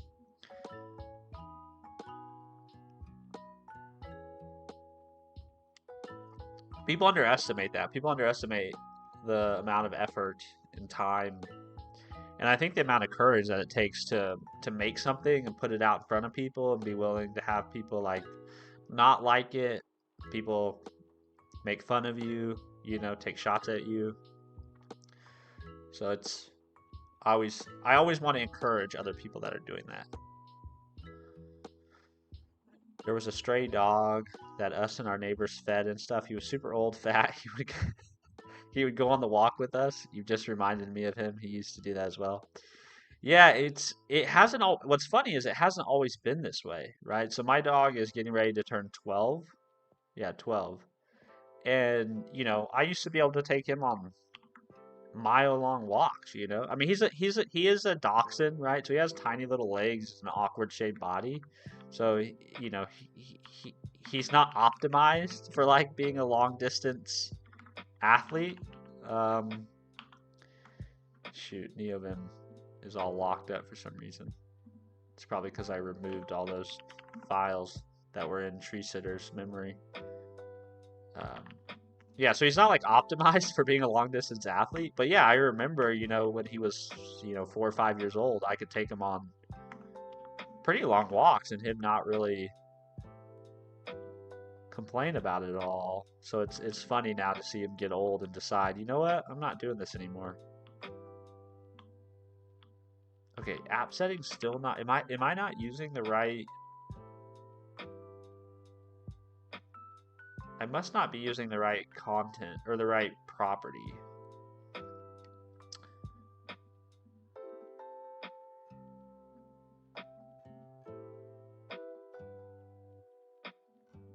Let's see. I know I have other code where I've done this, so let's go try to find that code.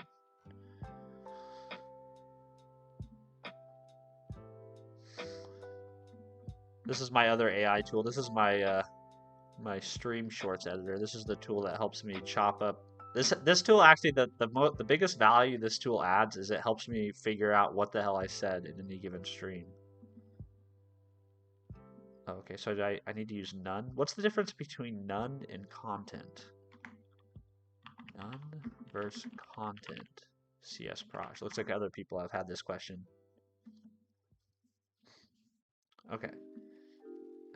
We can include either none or content. None. The file is not included in the project output group and is not compiled in the build process. An example is a text file that contains documentation. Content. The file is not compiled, but it is included in the content output group. For example, this setting is the default value for a .html or other kind of web file.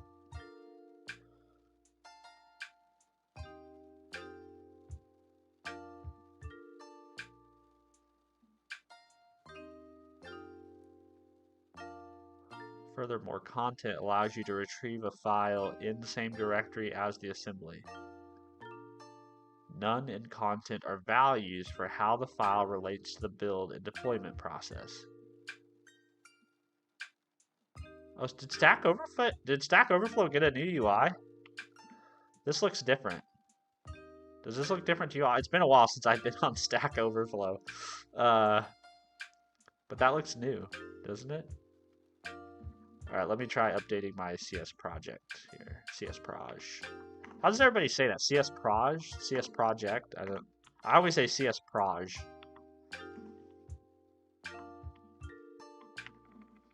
I know not all of you guys are C# developers, so.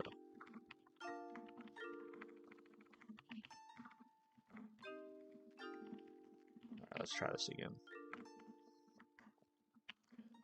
See if we have any more luck. Phil, I have 2 dachshunds. Definitely some synergies there. That's awesome. Yeah, dachshunds are great, man. It's funny. We've had, you hear all these bad rumors about dachshunds, right? You hear like dachshunds are yappers. You hear they're kind of possessive. Like there are some personality traits that you hear about dachshunds that you kind of like, well, that's probably not a good dog to get, right? Especially if you have like a family. Like we have 2 small kids, or not small anymore. We have a 4th grader and a 2nd grader, but you would read these personality traits and you'd be like, that's not a family dog. But we've gotten really lucky. Our dog doesn't bark really at all. I mean, at all. He's super nice. He doesn't like snip at like he doesn't try to like not bite, but you know how like dogs sometimes will sort of like nip if you get close to them or in their face or try to take something from them, that possessiveness. We haven't had any issues like that in the 12 years or 11 years that he's been with us. So I don't know if we're either we're good dog owners or we just got freaking lucky with his temperament. You never know with dogs though, man. It's just, you don't know with any pets. Like pets are just kind of a crapshoot. Sometimes you get good ones, sometimes you get bad ones. 7. I can't wait to move to Village in 2 years. It'll be so good for my dog. He's always acts like a different dog there just because he's so active. Oh, is this, Stefan, is this out on the land that you own or your family owns?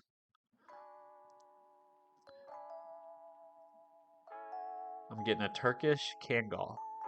Gotta have some, what is a Turkish? I don't know what that is. Let me copy this. Oh, wow. Yeah, that looks like a... Well, this picture looks like a mean dog. The strongest dog ever. Stefan, do you still use a scythe to cut the grass out there? I feel like you told me that you use a scythe to cut grass. Am I making that up? The breed name derives from that of the town and district of Kangal in the Sivas province. It's a traditional flock guardian dog kept with flocks of sheep to fend off wolves and other predators.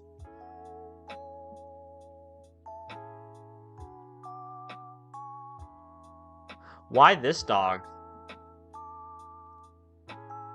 I know we're so far away from code right now at this point, but uh, who cares? I love dogs. The dog usually stands 31 inches, so what is that, 3 feet, roughly? Roughly 3 feet.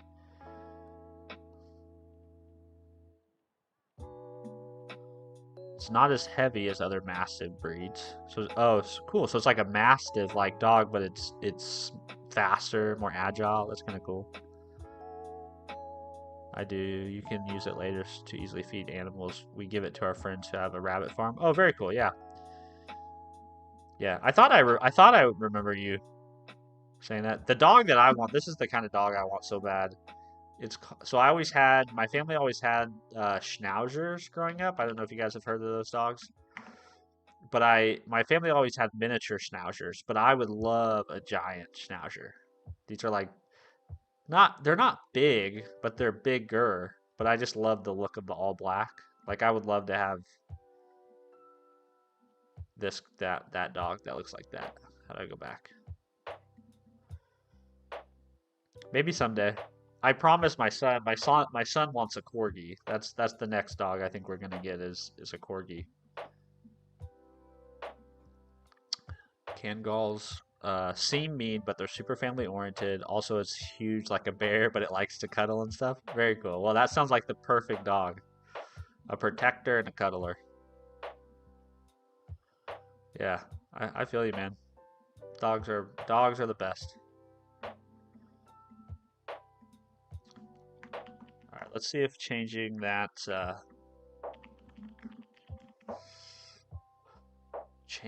property. I've never had so much trouble getting an app settings file published. There it is. Okay. Interesting. So don't use content, use none. God, you'd think I'd know that by now, having built a bunch of...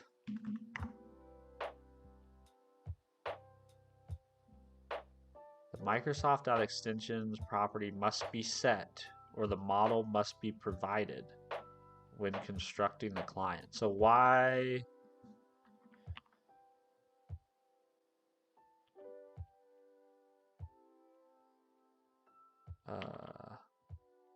why isn't it being... It should be provided now, because it's definitely there in my app settings file. Oh, because this is not valid JSON.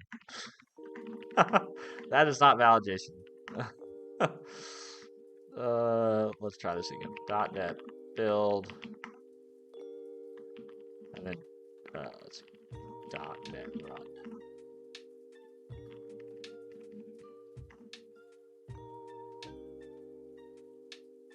Huh, it's still not being bound. Is it not being bound to that options object? I think we're gonna have to hook up our trusty old debugger, because I don't understand why it's not.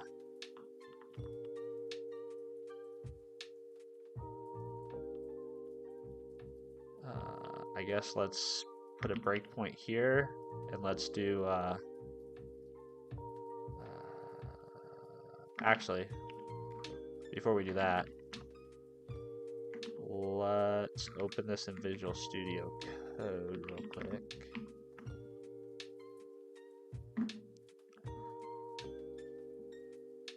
Akif, hello Akif, how are you? Schnauzer is hyperactive. All my Schnauzers have been great dogs, man. I had a dog when I was little named Doc, a Schnauzer named Doc. He was wonderful. Then we had another Schnauzer. It was a girl named Katie. She was great. Then we had another Schnauzer, an all-white Schnauzer, which was kind of interesting, named Max. And they all had great temperaments. They didn't bark a lot. They were super good with kids. Let's see. I want to generate assets. This is a new warning that pops up now with the C# dev kit. It says, assets for build and debug command is not recommended to be used when C# dev kit extension is installed. Would you like to build and debug using a dynamic? I always say no.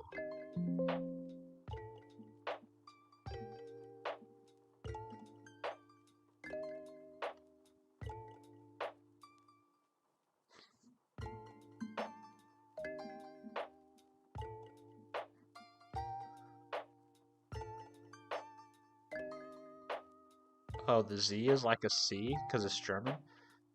I don't even know how to do that. It's just Z as a C. Schnauzer? Schnauzer? I don't know.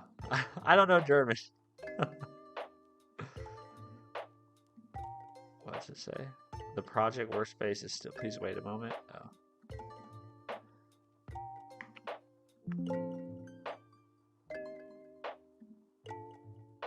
Why are my projects not loading?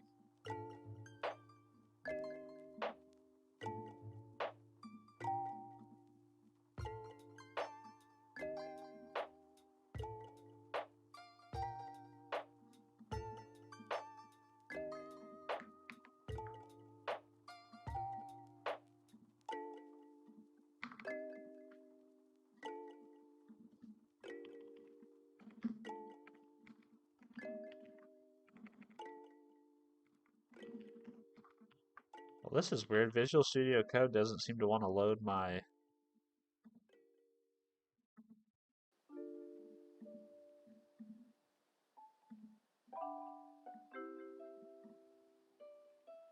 Maybe I need to update my extensions. Step and do... Oh, good idea. Google Translate. That's a great idea. Harley Shorts. Hello, Harley Shorts. What is this? This is a stream where Steven, I'm Steven. Hi, nice to meet you, Harley. Where I wake up early in the morning. I sit down and I write some code, either to build something or learn something. And in the process of doing that, I drink a lot of coffee and I chat with whoever's hanging out in my chat. So good to have you here, Harley. Hope you're doing well.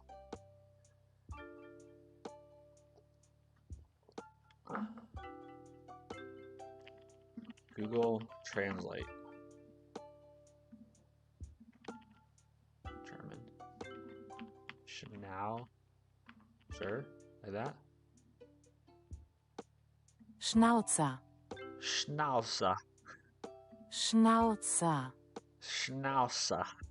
I don't think I sound very German. I think I have a terrible accent. But I see what you're saying now. Schnauzer. But I just want to keep saying it like Schnauzer. Because I feel like I know to a German I probably sound stupid. I sound more stupid when I say it incorrectly. But to my English ear, Schnauzer. I feel like I sound dumber trying to pronounce it in the German way.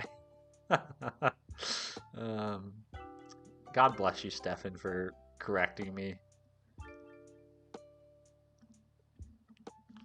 That's funny. So is Visual Studio Code still fucking... Oh, there we go. Did that work? Yeah, that worked.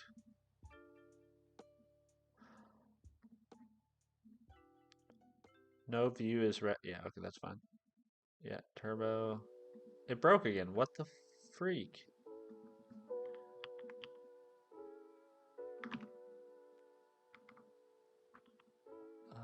Why is this not working?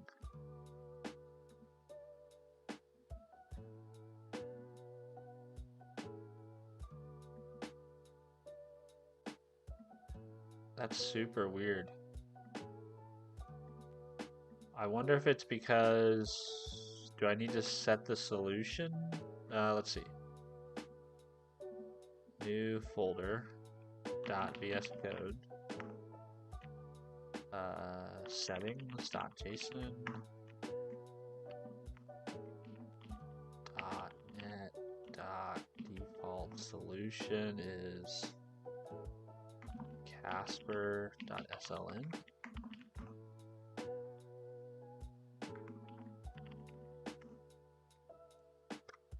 I don't know why this isn't picking up. I usually never have issues with CS or with .NET solutions in Visual Studio.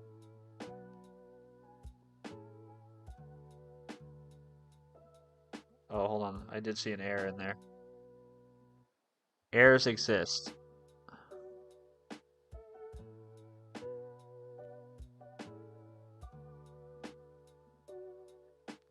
Wow, there's a bunch of errors. Why is there so many errors? Okay, let's see. Encountered errors in the MEF composition. I don't know what the hell that is.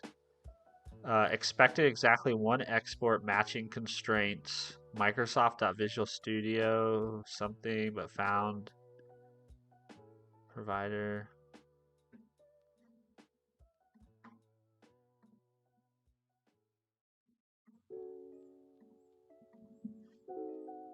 Okay, it seems to be working now. I don't know.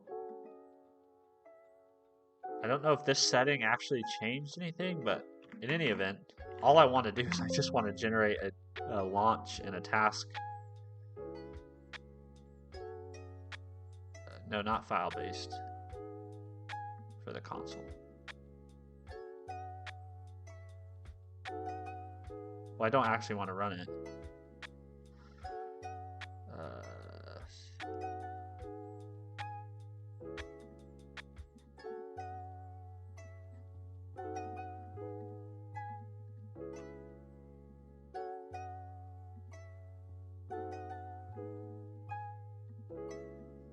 Okay, .NET run.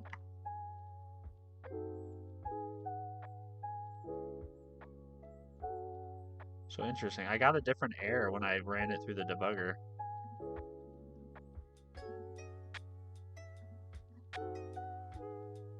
So I basically just want to see if the options are properly binding is what I'm trying to see.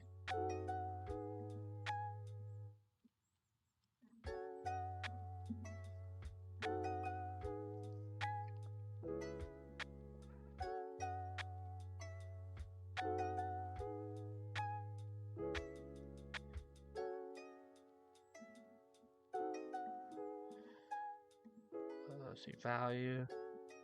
Yeah, it's bound.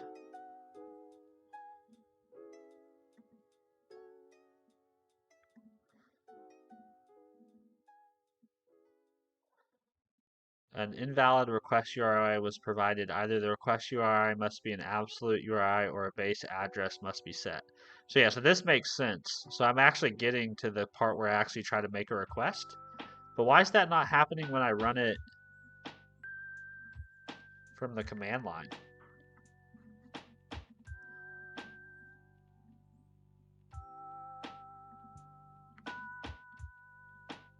Also, it didn't generate.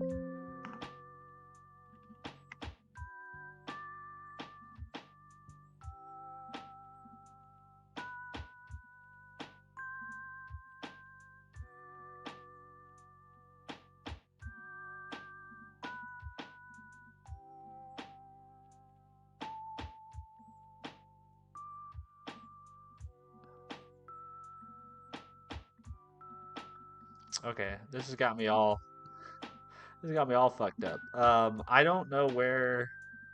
Usually it generates a launch.json and a task.json for me. I guess I'll just have to manually write those.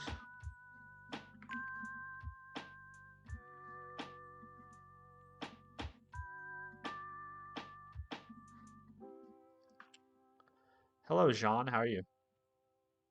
You're like that guy from Wolfenstein when he says thanks, like Donkey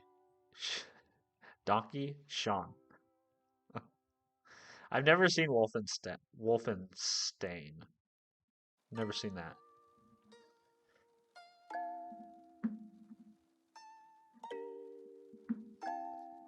Man, I don't feel like I've been very productive.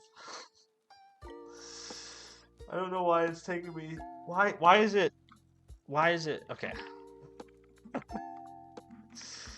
I don't know why it's being so difficult to inject app setting. This works 90,000 times out of 100.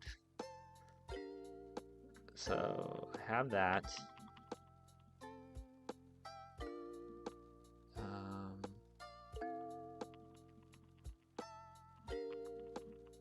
Yeah, debug,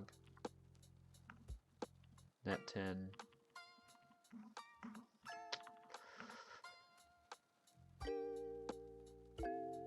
So what happens if I do the debugger in NeoVim? What happens then?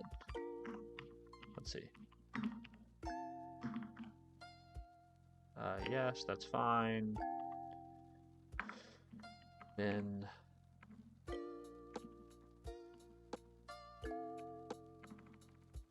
source.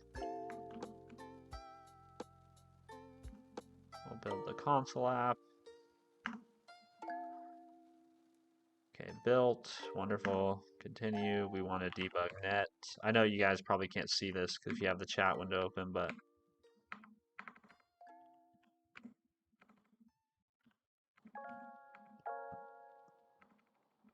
let's see.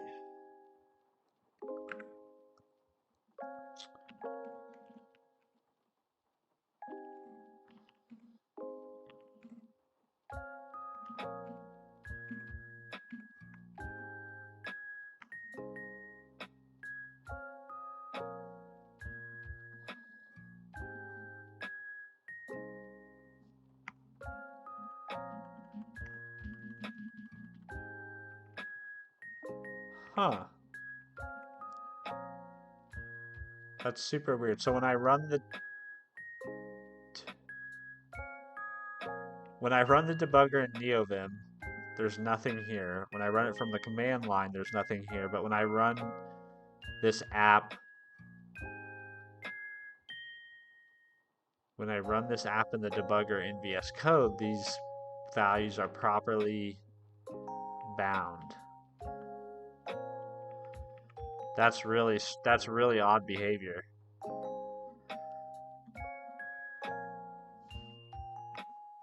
And I don't know why that would be.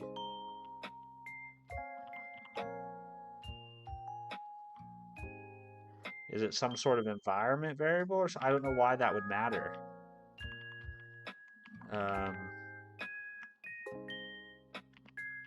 .NET clean.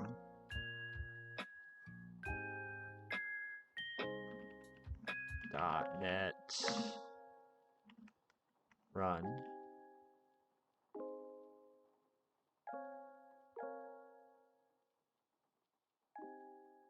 Yeah, that doesn't make any sense.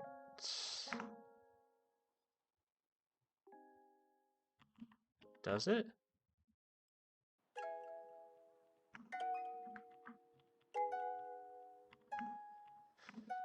I'm stumped. I know this is like the simplest fucking thing, but like I'm stumped. I don't know why.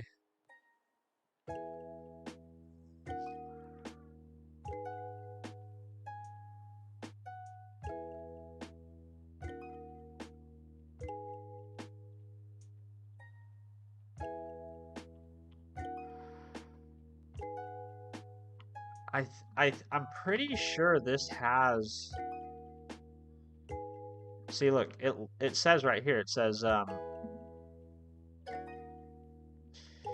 load host from supplied command line argument, and then it says load app Microsoft.extensions.configuration iConfiguration from app settings.json and app settings of whatever the environment name is.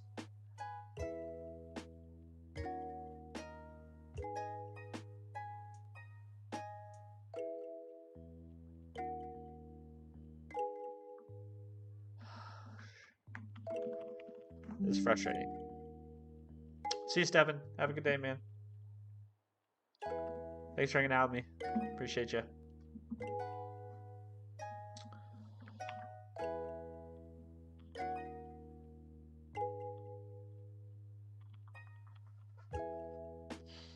So what to do? What to do? Do I stay and figure this out, or do I just move on?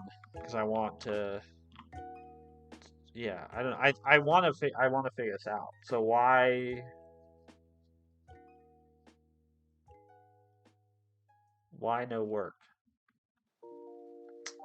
Why no work? So we have our build props. We have our app settings folder being copied to the bin.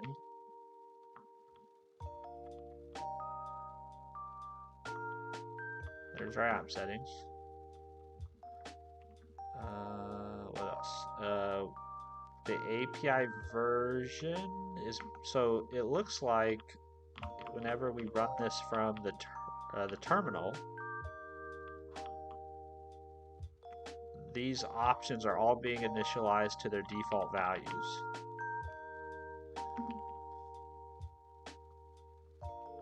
So model ID, API version, they're strings, that's fine, they can be strings.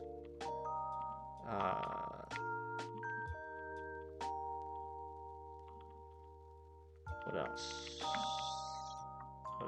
What else could be it? Model ID. This is valid JSON. I think it's valid JSON. It looks like valid JSON. API key, API version, model ID. Those all align with the names on the model, right? Yep, API version. That's all Pascal case. What the hell?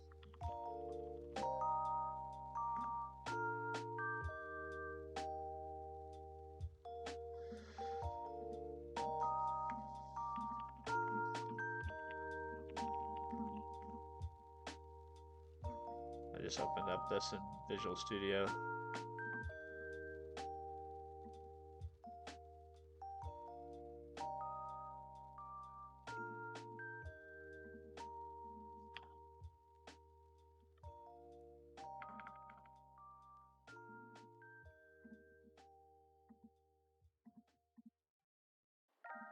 Okay, just to prove I'm not crazy, I'm going to do this one more time. So I have a breakpoint set here.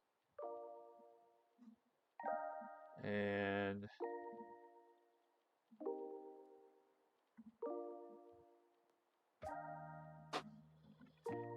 you're going to create, let's see, attach.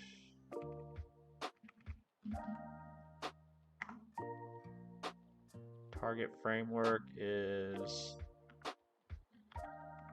this is net 10.0.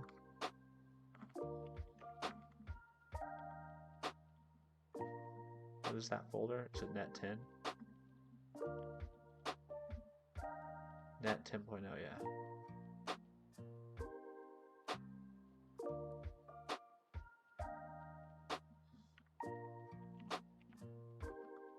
Net 10.0. I've never seen that before. Wonder why they...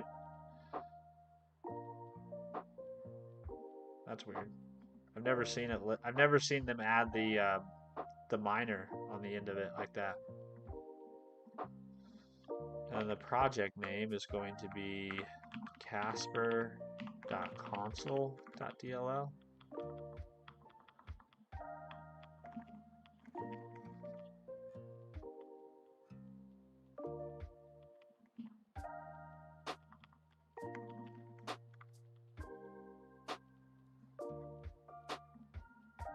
Okay, let's run. Why does this keep... Oh, we need to configure a task. This is stuff that Visual Studio normally generates for me, and I'm having to create it myself.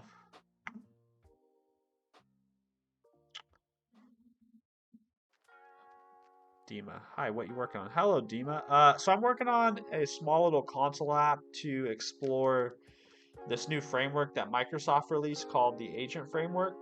They just released it last week. Jose, my stack, LazyVim plus ZellyJ plus Unix tools, very cool. Hey man, I'm all about people using tools they love and enjoy, you know? First live that is not talking about religious or casual stuff. Are there a lot of lives that are talking about religious things? That's surprising for YouTube, in my opinion at least. I would not have guessed that YouTube was littered with religious things.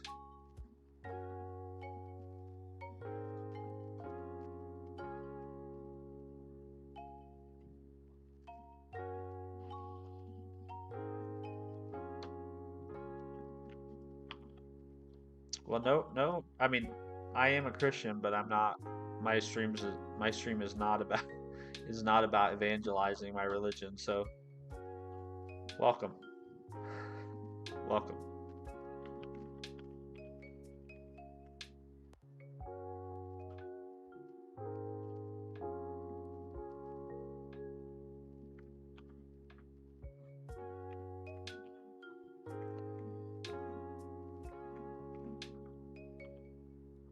Oops, that should be an array.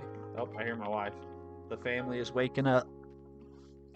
I probably got another 30-ish minutes, 20-ish minutes of stream. I'll probably stream till about top of the hour, 7 o'clock.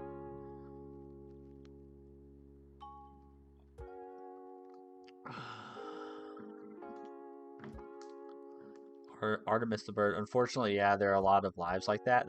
Yeah, I don't know. I mean, I'm surprised. I guess, we want content that everybody enjoys. So I guess some people enjoy that kind of content. So that's fine. It's just that I find that surprising. Dima, thanks. What is the Microsoft utility about? Dima, it's, here you go. I've got it pulled up over here. So I don't know how familiar you are with kind of like the AI space in general, but Microsoft has primarily had two open source libraries that they have popularized recently in the last few years. Uh, they have Semantic Kernel and Autogen. Autogen was for Python, and Semantic Kernel was for Python and .NET. However, they basically, I guess, did a bunch of work to bring those two libraries and sort of take all the learnings and put them together into kind of a unified library that they're calling the Agent Framework. And so they just released that last week. It's still in preview, but it's essentially supposed to be like a helpful, like a lot of syntactic sugar and a lot of helpful code that saves you from writing a lot of boilerplate that you would have to write when you're building systems that want to interact with LLMs, and then also be able to provide those LLMs the ability to obviously like call tools and execute actions and interact with other systems, right? So creating agents basically. And so I found this very interesting. I'd worked quite a bit with Semantic Kernel for some stuff at work, and I was like, hey, this looks really cool. And I was reading through their documentation and everything. I did some of their tutorials, and then I was like, you know what? What'll really drive this home, or what'll really help further my understanding of how this framework works, is to actually build a project with it. So that's what I'm trying to do at the moment.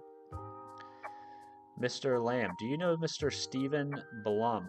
I think I went to high school with somebody named. Well, he would have been older. I think I went to high school with. I think his sister was my same age, and she had a brother that had that same name. I don't know if that's who you're talking about, Mr. Lamb, but yeah, I do know a Stephen Blum. Not well, but I do know one.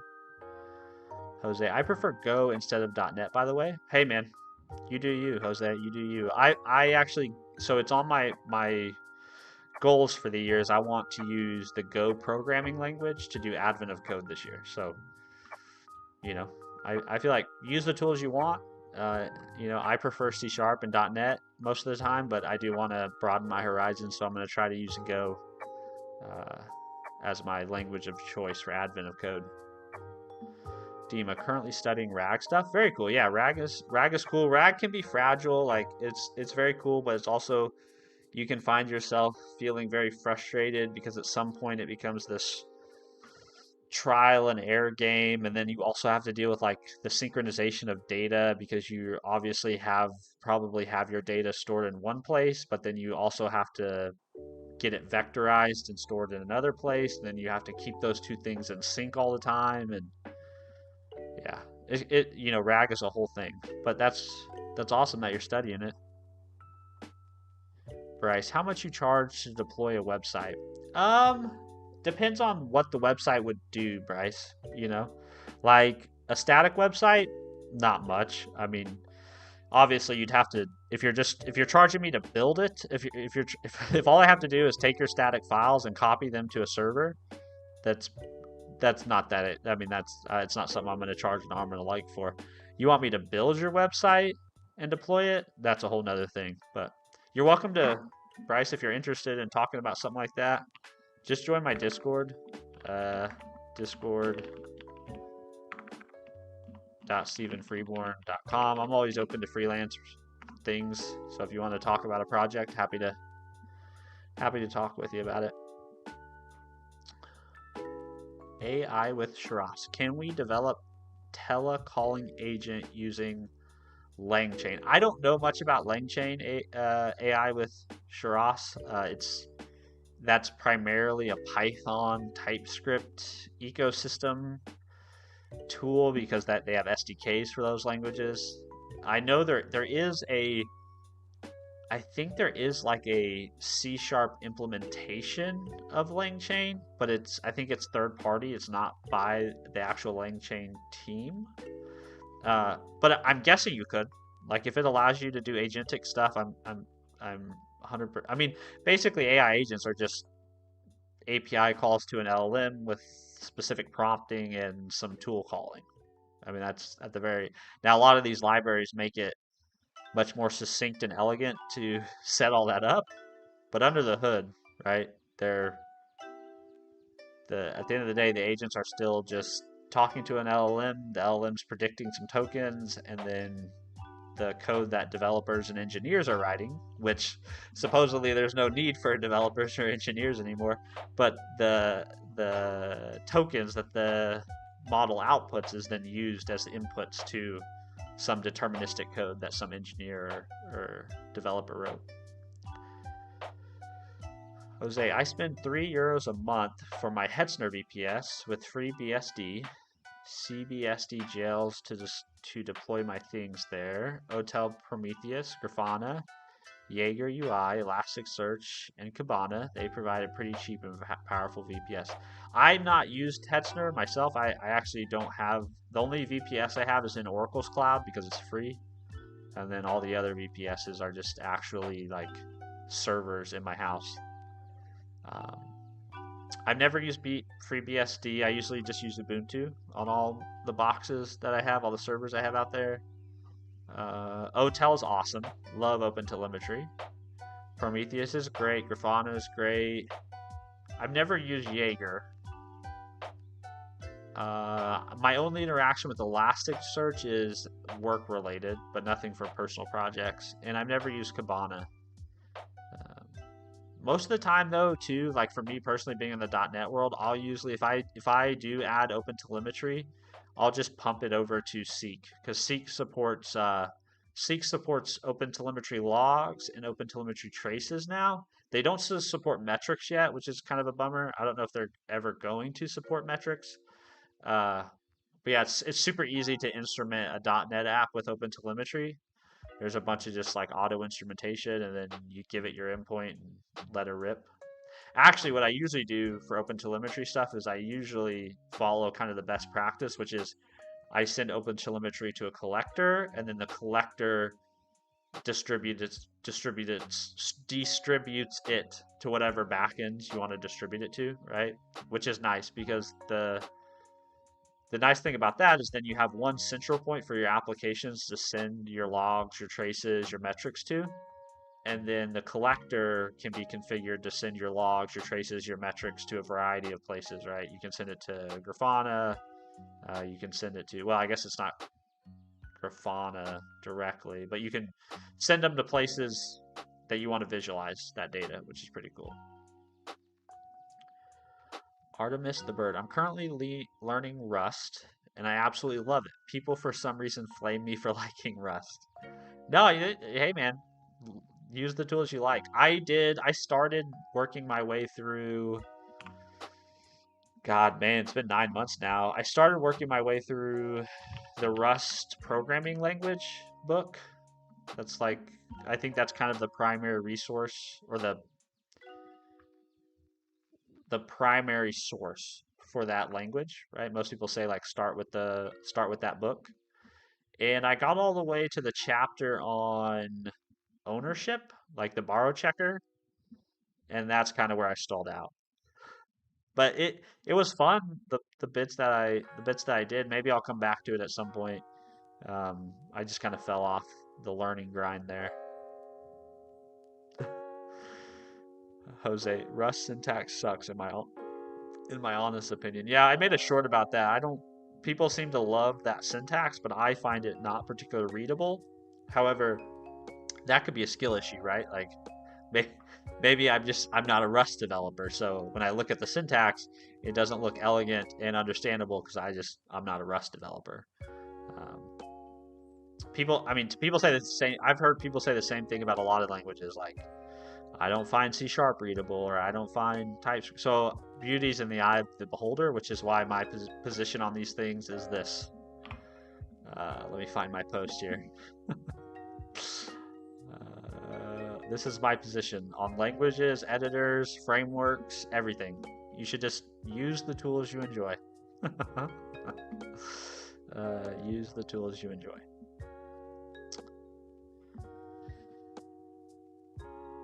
AI. I really appreciate if you see my demo video of chatbot I have developed using LangChain. Link below.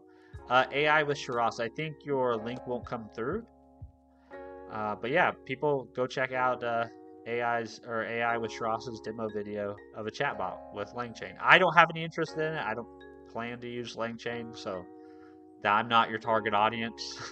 But hopefully, maybe there's some people in chat that will enjoy it. Agree, it does suck. I hate : but there's a lot of convenience in there. I feel you. Yeah, actually, one thing that I have copied though from Rust, or I feel like I kind of copied it from Rust, was uh the way in some applications. Let's see, C# Playground. .NET Fiddle, yeah. In some applications now, I just wanted to demo this really quick. Some applications now, I won't have a public constructor for like new, let's say I have a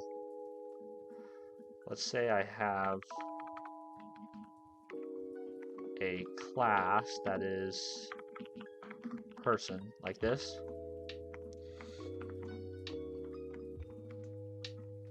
And I want to var person equals new person, which would be the classic way that you would do this. One thing I have kind of stolen is sometimes, or a lot of times, depending, I mean, it just depends, but I've really come to like this approach where you make the constructor private, where you say private person, and maybe you take in like a string that is name.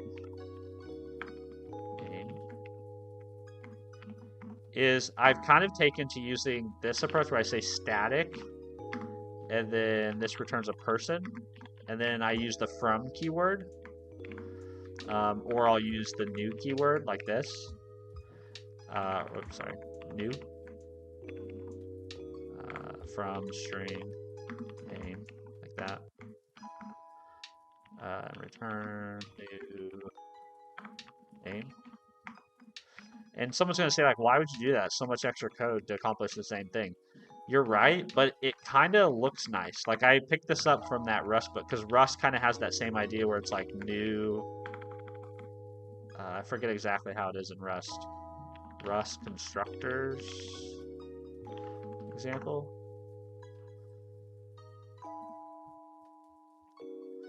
Yeah, this right here. This syntax, I kind of like this. Like, it reads nice, right? And then I've started using that from syntax because I feel like that reads even better. So it's like from, and then up here, it would be person dot from Stephen. Like that. Why is this complaining?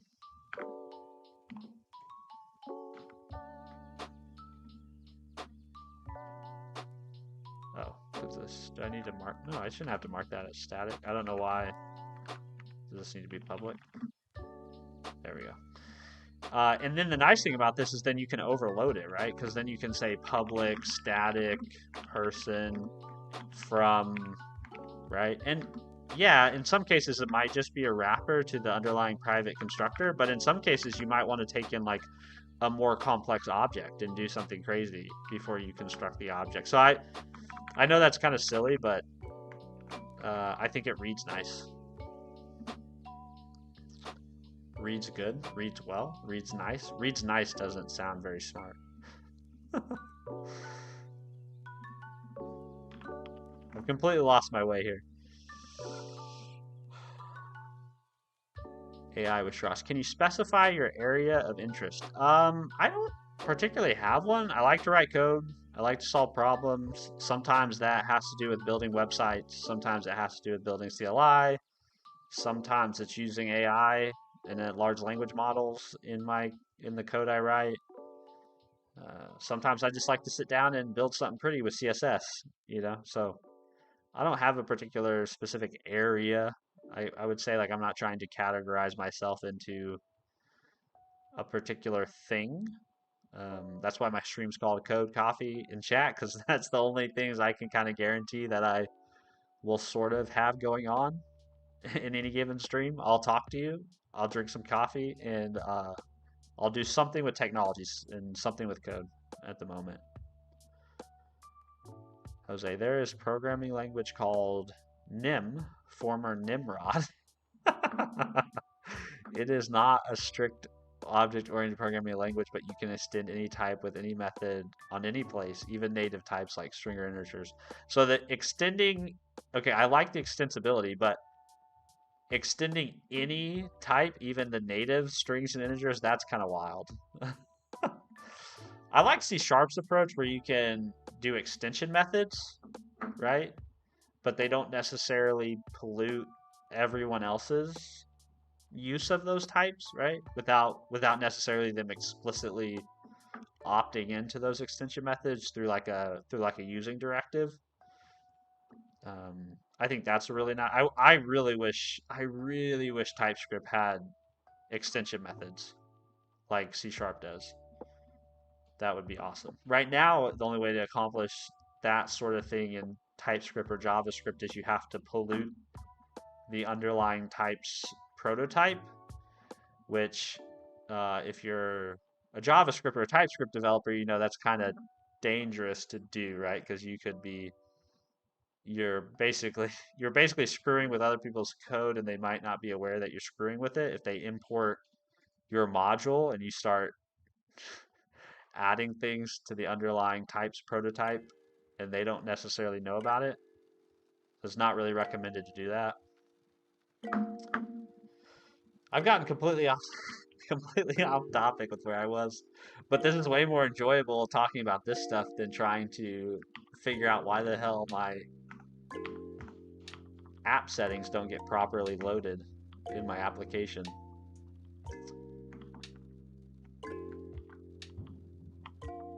I didn't ever finish setting this up. So we need, let's see, workspace folder, and then we just need, this is going to be not AltGen, this is Casper, like that.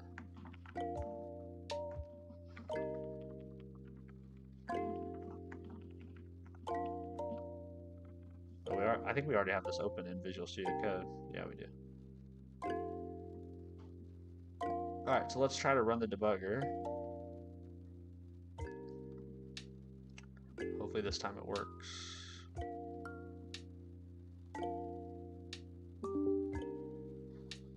Casper.console.dll does not exist.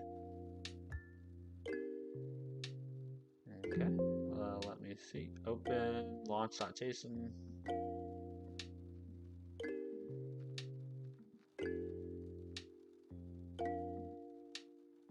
Oh, because this is from the root.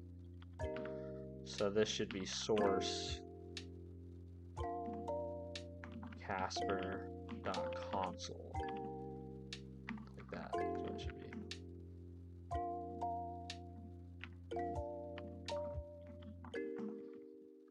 Yeah, like that. Now we'll try again. See you, Artemis. Appreciate hanging out, man. Good luck with your Rust journey. Oh, and I also have a typo at the end of this.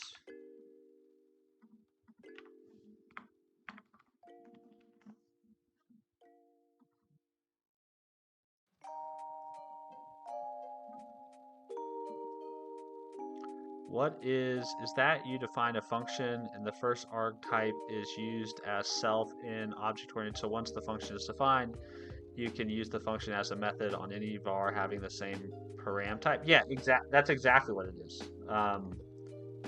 That is exactly what it is. Okay, so now I'm getting the same behavior in Visual Studio.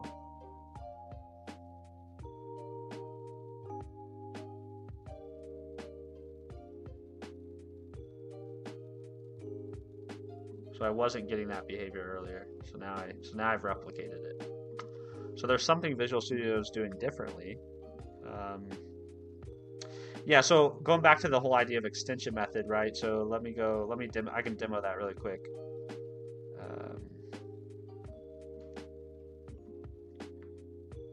Control B. Yeah, so like say you have class, let's make it static. You gotta make it static. Static class string extensions, right? You can do this. And then you can say static, let's just call it to mask, right? Then you can say, how do you do this? You say string, I forget the exact syntax, static extension C#. So the first param is a reference to itself. So that would be this, whoops. So it'd be like this, and then you'd say this. God dang it, stop doing that, man. Oh, it's because I don't have a static public. Turn to string, and then you can say this string s like that. So now you have a reference to the instance of that type, and then you can say this dot, or not this, s, which is the thing you're referencing, right? You can say replace I don't know, let's say replace Steven with freeborn, and we'll return that.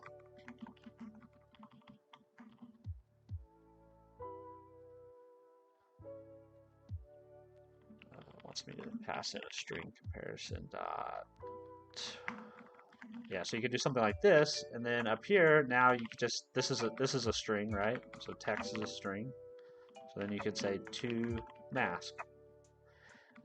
And I like this because it makes it seem fluid. Like when you're writing your code, right? It makes it seem very like natural and like it should be there, right?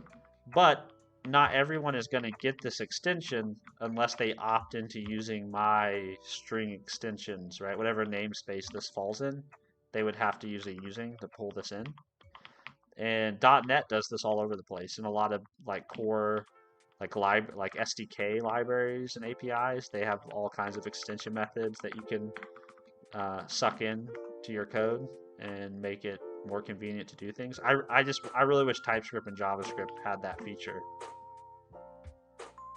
I don't necessarily know if it's possible in JavaScript, but it feels like maybe it'd be possible with TypeScript with the type system in TypeScript to do something like that. I don't know. I still feel like you'd have to screw with the prototype, right? You'd still have to do something like